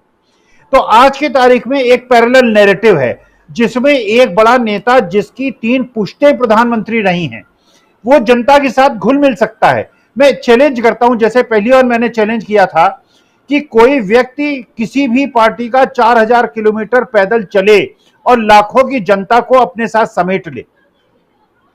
जिस प्रकार से राहुल गांधी कल शाम को गए हैं और जिस प्रकार से जनता से घुले मिले हैं, कोई भी सत्ता पक्ष का बड़ा नेता वहां जाके दिखाए और जनता का इस प्रकार का उल्लास हो देखे, तो वास्तविकता में जो हम युद्ध नहीं देख पाए, धर्म और अधर्म का युद्ध नहीं देख पाए।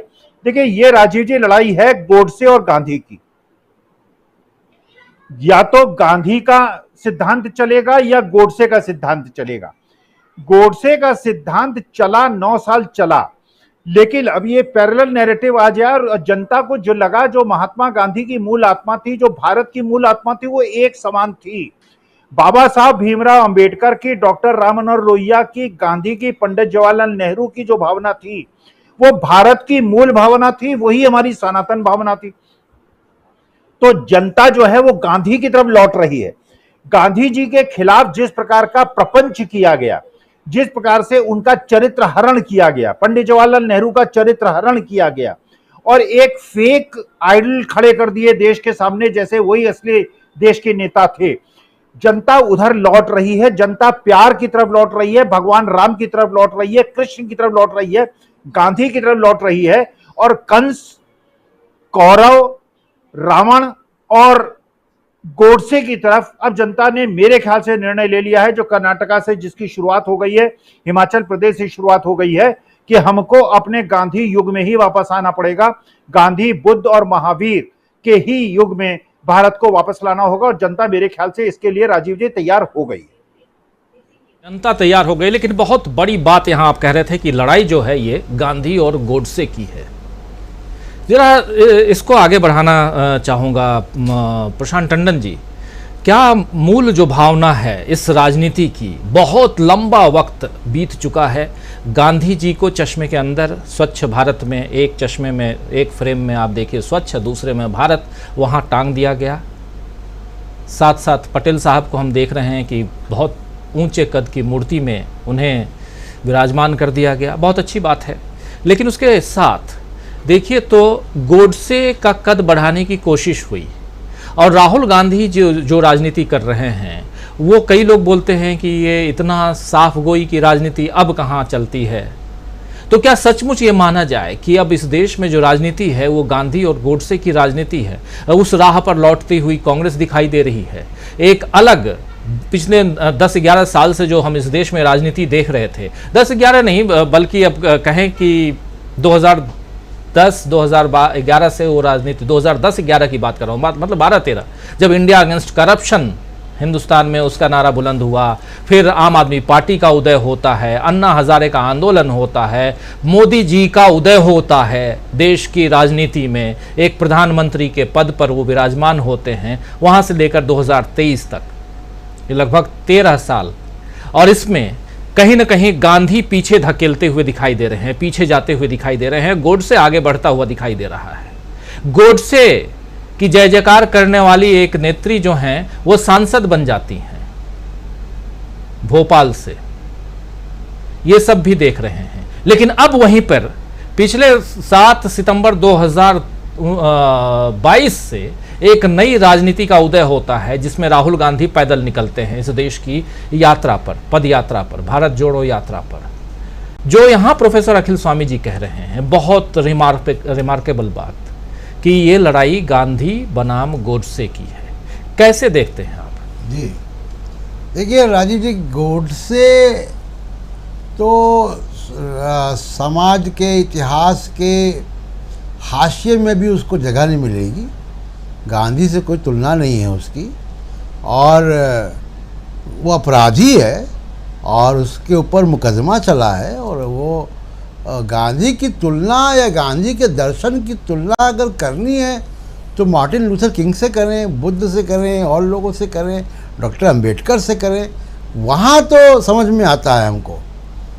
अब दूसरी चीज़ है कि देखिए राजीव जी, हम 21वीं सेंचुरी में हैं और हमने आज़ादी की लड़ाई और संविधान की प्रस्तावना में एक बात जो मुझे सबसे ज़्यादा आकर्षित करती है, बहुत से लोगों को इक्वालिटी आकर्षित करती है, मुझे एक लाइन आकर्षित करती है संविधान की प्रस्तावना में, जब वो कहते हैं व्यक्ति की मर्यादा सुनिश्चित करेगा राज्य। ये जो डिग्निटी ऑफ द इंडिविजुअल, और उसको हमारे संविधान के निर्माताओं ने राजीव जी राष्ट्रीय एकता के भी ऊपर रखा है। यानी डिग्निटी ऑफ इंडिविजुअल होगी, व्यक्ति की मर्यादा होगी, तभी राष्ट्रीय एकता संभव है। इतनी बड़ी बात हमारे संविधान में कही गई है। बहुत अफसोस की बात है कि संविधान की इस एक लाइन को लेकर हमारी सरकारें नहीं चली। अब मौका आया है, और क्यों राहुल गांधी को ये कोई आकाशवाणी नहीं हुई, कोई इल्हाम हो गया, कोई सपना आ गया। वो जब भारत जोड़ो यात्रा में 3500 किलोमीटर चले, हजारों लाखों लोगों से मिले हैं, तब उनको ये समझ में आया कि देश कौन है, देश की जनता कौन है, उसके साथ 70 साल में क्या हुआ है, आरएसएस उनके साथ क्या करना चाहती है। जो मैंने पहले कहा कि आपने जातियों के नेता बना दिए सोशल इंजीनियरिंग के नाम पे, उसको मंत्री बना दिया, लाल बत्ती की गाड़ी दे दी, मुंह में उसके टेप लगा दिया जी, हाथ पैर उसके बांध दिया आपने, उसको आप खड़ा कर देते हो। और उसके पीछे सेक्रेटरी कौन है, उसके पीछे तंत्र कौन है?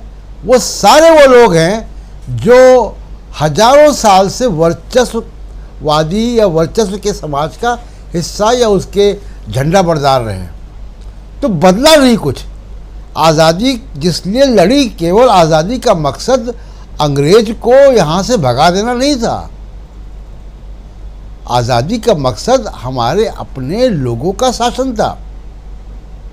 तो जो हमारे अपने लोग हैं वो सड़कों पे हैं, उनको पुलिस की लाठियां मिलती हैं, उनके ऊपर झूठे मुकदमे होते हैं, वो जेलों में हैं। अब मैं मतलब थोड़ी सी हल्की बात हो जाएगी, लेकिन मैं उदाहरण देना चाहता हूँ राजीव जी। जी बिल्कुल। कि आज अगर देश के किसी भी जेल में अगर जेलर का चुनाव करा दिया जाए तो एक भी जेलर हिंदू अपर कास्ट नहीं बनेगा।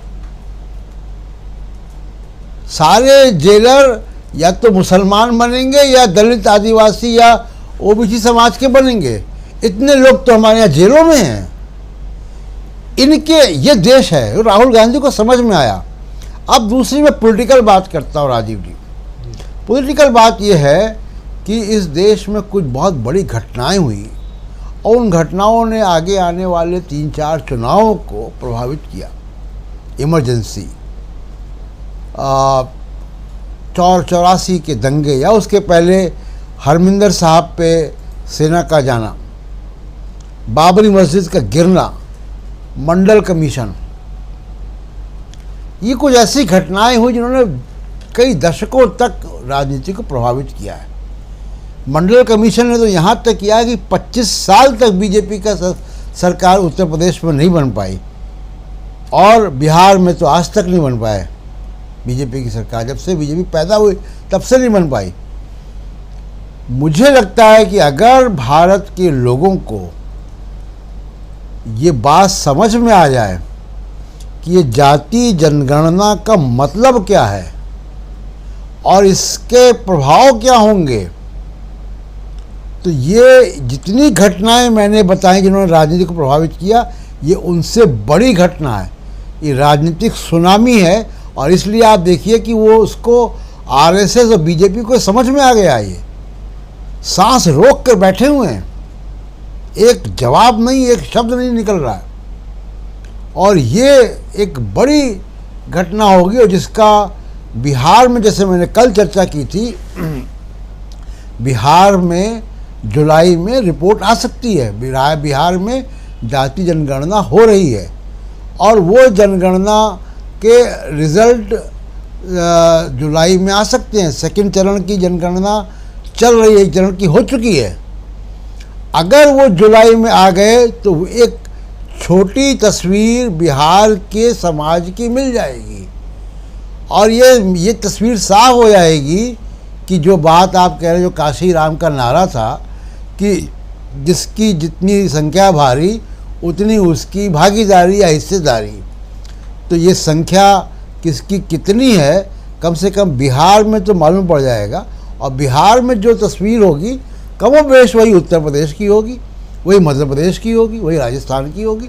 उसमें कोई बहुत ज़्यादा बड़ा कोई ड्रास्टिक अंतर नहीं होगा, समाज एक जैसा है कम से कम हिंदी पट्टी में। तो ये एक बहुत बड़ा भूचाल जो है वो ला सकता है राजनीति में, अगर लोगों को समझ में आ जाए कि इस जाति जनगणना का मतलब क्या है। क्योंकि ये जाति जनगणना होएगी और वो इम्प्लीमेंट होगी तो जो भारत की आज़ादी की लड़ाई के मूल उद्देश्य है, जो भारत के संविधान का मूल उद्देश्य है, उस तरफ एक बड़ा कदम होगा। जी जी बिल्कुल, एक बड़ा कदम, और वो कदम राहुल गांधी बढ़ा चुके हैं।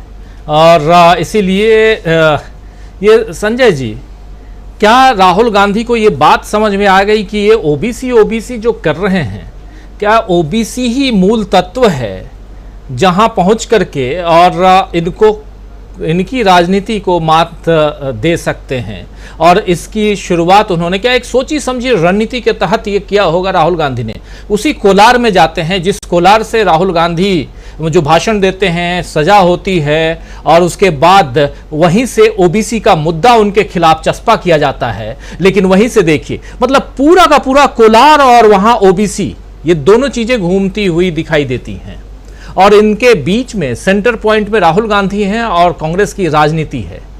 क्या आने वाले समय में जो विपक्षी एकता की बात हो रही है वो भी इसके इर्द गिर्द हम देखेंगे? संजय जी, अनम्यूट जी। इसको ऐसे देखते हैं कि इनकी जो बीजेपी की जो पॉलिटिक्स थी या है, तो कांग्रेस के विरोध में आई थी कि कांग्रेस ने ये नहीं किया, वो नहीं किया, भ्रष्ट है वगैरह वगैरह, तो उससे इनको अलग होना था। और 10 साल की पॉलिटिक्स में अब हम देख रहे हैं कि ये कांग्रेस से अलग तो कहीं नहीं है। कई बार कहा जाता है कि ये आपने कैसे कर दिया, तो कांग्रेस ने किया था। जवाब यही होता है, इससे अच्छा तो कोई जवाब नहीं है इनके पास, या इससे मजबूत कोई जवाब नहीं है किसी भी चीज के लिए कि ये तो कांग्रेस ने किया था। कांग्रेस में अगर कूलिंग पीरियड 4 साल होता था चीफ जस्टिस को अपॉइंटमेंट का, तो यहाँ 6 महीना 9 महीना रहा है और उस दौरान पद खाली रहा है। राष्ट्रीय मानवाधिकार आयोग की बात कर रहा हूं। तो ऐसे कितने ही एग्जाम्पल हैं कि जो इन्होंने कहा वो किया नहीं, और किया क्या तो बांटो और राज करो।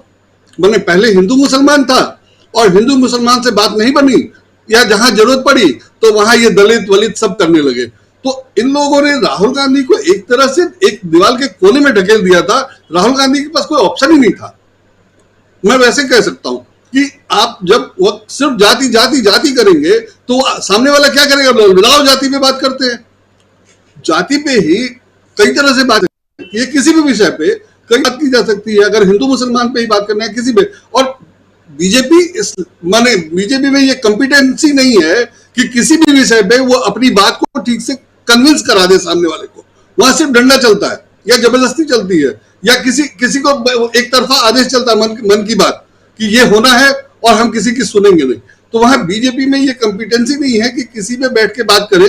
तो इन लोगों ने जब घेर दिया पूरी तरह, फूट डालो, राज करो, बांटो, तो राहुल गांधी ने कहा कि आओ उसी पे बात कर लेते हैं। तो राहुल गांधी के लिए ये बहुत आसान है और इनके लिए ये बहुत भारी है, मुझे ऐसा लगता है। तो अगर ये प्लान नहीं है, हो सकता है प्लान हो और उसके पॉलिटिकल फायदे अपने हैं जो बाकी लोगों ने बताया, लेकिन मुझे लगता है कि राहुल गांधी कॉम्पिटेंट हैं कि आओ इसी पे बात करते हैं।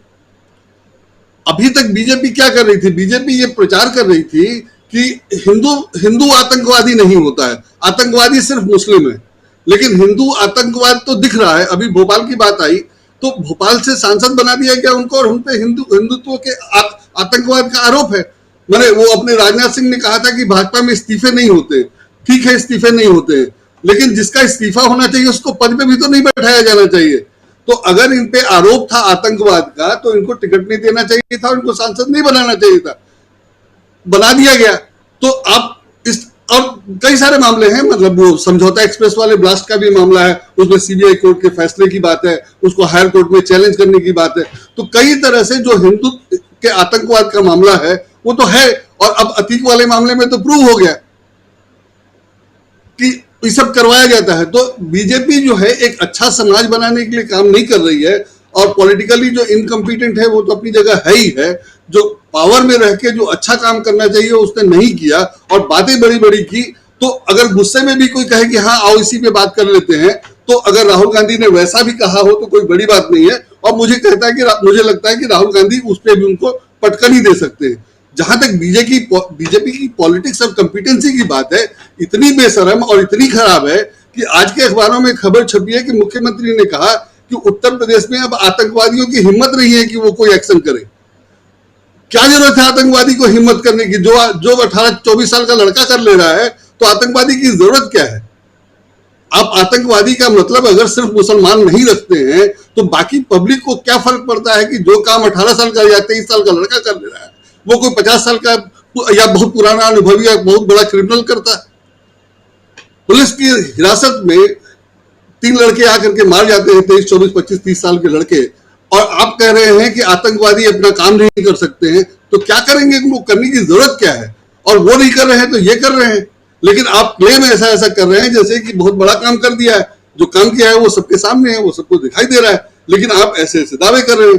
तो ये सब करके अगर आपको पॉलिटिकली उसको काउंटर करना है, हम लोग को नहीं करना है, हमारा वो काम नहीं है, तब भी गुस्सा आता है ये कैसे बोल रहे हैं। लेकिन अगर कोई ये रोज रोज सुन रहा है और उसको कहा जा रहा है कि तुम जवाब दो, तुम इनको सत्ता से बाहर तुम्ही को करना है, तुम्हारी ही रिस्पॉन्सिबिलिटी है। मैं नहीं मानता कि ये सब राहुल गांधी की रिस्पॉन्सिबिलिटी है, कांग्रेस की रिस्पॉन्सिबिलिटी है। जनता ने जिताया है, जनता भुगते।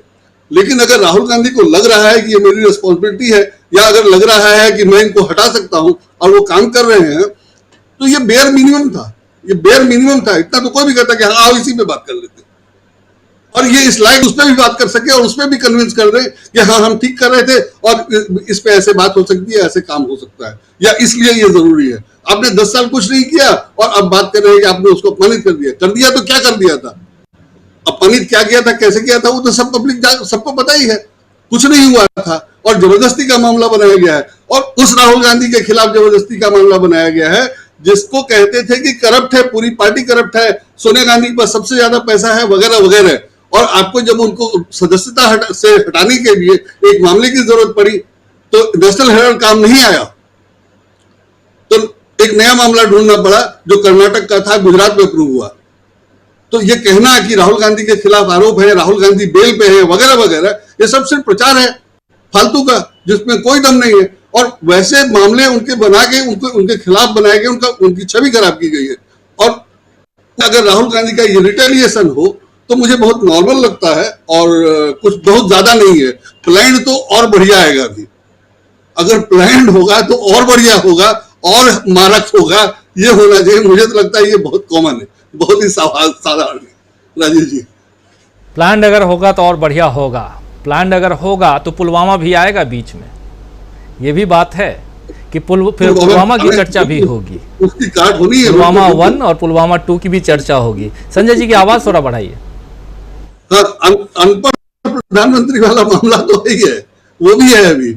तो अभी 3-4 मुद्दे हैं जिसको बनाए रखना है और चुनाव में ये साफ हो जाएगा कि क्या है, बस। और कुछ ये खाली ध्यान भटकाने की कोशिश करेंगे और हम लोगों को उसी पे बने रहना है कि यही 4 मुद्दे, इन पे आप जवाब दे दीजिए। जैसे कि डिग्री के मामले में अब जो अगला सर्टिफिकेट होगा क्या होगा, अपने शपथ पत्र हो क्या होगा कि हम अशिक्षित हैं ये सर्टिफिकेट दे देंगे, और अगर दे देंगे और चुनाव अधिकारी ने मांग दिया कि ये सर्टिफिकेट शपथ आपका सही है, ये कैसे माने, तो क्या देंगे, और तो नामांकन ही रद्द हो जाएगा उस समय। इस तरह की स्थितियां हो सकती हैं। तो अगर उस पर लगे रहें तो अगर नामांकन ही रद्द हो जाएगा तो क्या होगा। दूसरी ओर इनका प्रचार सैनिक सेना, और एक सेना के बहादुर ने खाने की बात की तो उसको अपने नौकरी से निकाल दिया, वो चुनाव करने आया तो उसका नामांकन रद्द हो गया। स्थिति तो यही है ना। तो ये सब अब दिखाई देगा और सब याद दिलाने की जरूरत है कि इन्होंने 10 साल में क्या किया है और क्या बोले हैं और क्या किया है और एंड रिजल्ट क्या है, उतना काफी है। और मुझे लगता है ये बहुत नॉर्मल है। बिल्कुल बिल्कुल सही कह रहे हैं। बहुत कुछ सुप्रीम कोर्ट से भी आना है, यानी कोर्ट की तरफ से भी बहुत कुछ आना है। बिल्किस बानो का मामला और बहुत सख्त टिप्पणी सुप्रीम कोर्ट की, ऐसे बहुत सारे। कल कोर्ट से, सूरत कोर्ट से फैसला आना है राहुल गांधी पे, उनके केस पे। तो बहुत कुछ अभी धीरे धीरे कोर्ट से भी आना है और राहुल गांधी अपना कदम आगे बढ़ा रहे हैं। राहुल गांधी से मतलब यहाँ सिर्फ राहुल गांधी नहीं बल्कि विपक्ष से हम लोग यहाँ मतलब रख रहे हैं, यानी विपक्षी दल और जो कांग्रेस के साथ हैं उनकी बात पैरेलली चल रही है। राहुल कह रहे हैं अगर हम यहाँ पे तो मतलब मल्लिकार्जुन खड़गे साथ साथ हैं, और मल्लिकार्जुन खड़गे साथ हैं तो यहाँ एक अलग राजनीति है। जरा इस प्रोग्राम का हालांकि समय खत्म हो चुका है, 3 मिनट ज़्यादा ले चुका हूं, लेकिन 2 मिनट चाहता हूं प्रोफेसर रविकांत जी, क्लोजिंग कमेंट आपसे कि पूरी की पूरी जो राजनीति जा रही है एक दिशा, और अगर देखें तो बहुत ही प्लान्ड वे में एक राजनीति राहुल गांधी के इर्द गिर्द दिखाई दे रही है। किस रूप में इसको आप देखते हैं? बहुत प्लान्ड वे में एक राहुल गांधी है और उनके चारों तरफ एक पे एक मुद्दे धीरे धीरे धीरे धीरे जो उनके पक्ष में और बीजेपी के अगेंस्ट न कहें तो कहीं ना कहीं बीजेपी को परेशानियों में घेरते हुए कुछ ऐसे मुद्दे दिखाई दे रहे हैं जिसमें कितनों की बार बार हम चर्चा करते हैं। जरा आपका कमेंट इस पे। देखिए जी राजीव जी, राहुल गांधी और उनकी राजनीति कितनी महत्वपूर्ण हो गई है कि जातीय जनगणना की बात तो बिहार में भी हो रही थी, उड़ीसा में भी हुई और दूसरे राज्यों में और तमाम लोगों ने की, लेकिन जब कोलार में राहुल गांधी ने उस विषय को उठाया तो उसके बाद पूरे देश में उस पर चर्चा हुई।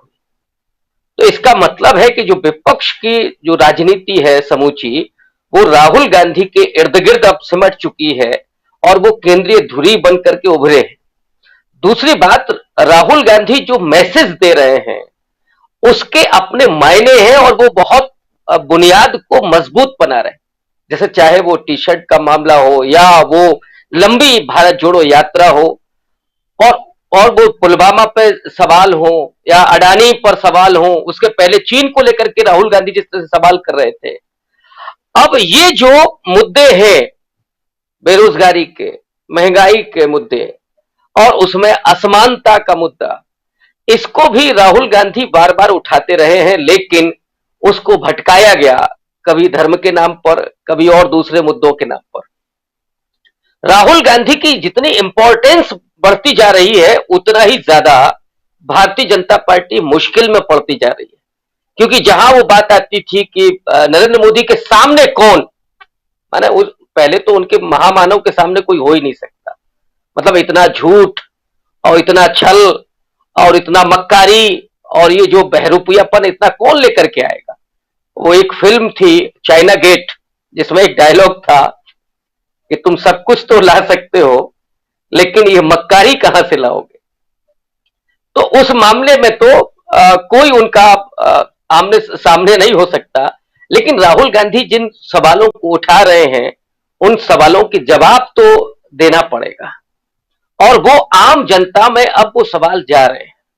अब उसमें जो केंद्रीय अभी विषय बनाया राहुल गांधी ने कि इस देश में जिस तरह से जो धर्म की राजनीति के नाम पर दलितों, पिछड़ों और आदिवासियों के साथ अन्याय हुआ, अल्पसंख्यकों के साथ अन्याय हुआ, और जब धर्म का डर इतना कि कोई भी विपक्ष का दल हिचकता है मुस्लिम समाज की बात करने में या उनके पार्टी में जाने में, राहुल गांधी वो तमाम जोखिम उठा करके, मैं जोखिम ही कहूंगा क्योंकि जो डर है उस वजह से, लेकिन राहुल की चिंता है कि इस देश में कैसे वो डाइवर्सिटी मजबूत हो, कैसे इस देश में विभाजन को पाटा जाए, कैसे इस देश में जो संविधान में दर्ज है कि अल्पसंख्यकों के प्रति संविधान की प्रतिबद्धता क्या है, क्या उनका विश्वास है, इसको कैसे बनाए रखा जाए।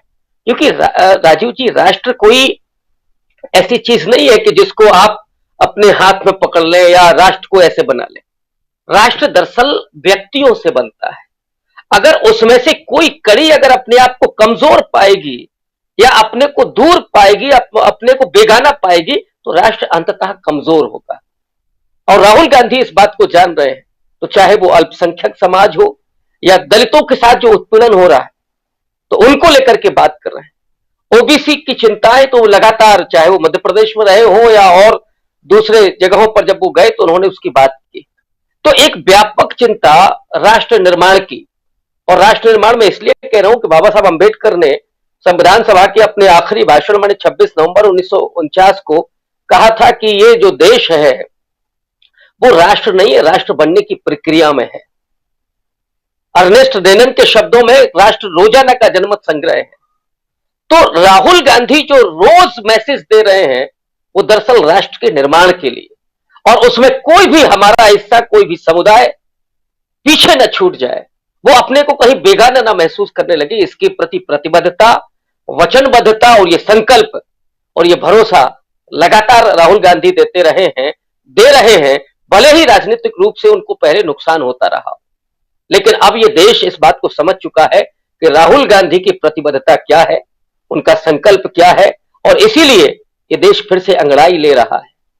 वो नफरत की राजनीति को मिटा देना चाहता है, वो विभाजन की राजनीति को मिटा करके वो एक जो भारत की अपनी जो व्यापकता, भारत की जो अपनी महत्ता रही है, जो पूरे स्वाधीनता आंदोलन के दरमियान निर्मित हुई, उसको बनाए रखने के लिए वो अब राहुल के साथ कदमताल करना चाहती है। और इसीलिए मुझे लगता है कि उनकी हर बात, उनकी हर स्टाइल, उनका हर पहनावा, उस पर लोगों का ध्यान जा रहा है, और इसीलिए हम लोग भी उस पर बात कर रहे हैं।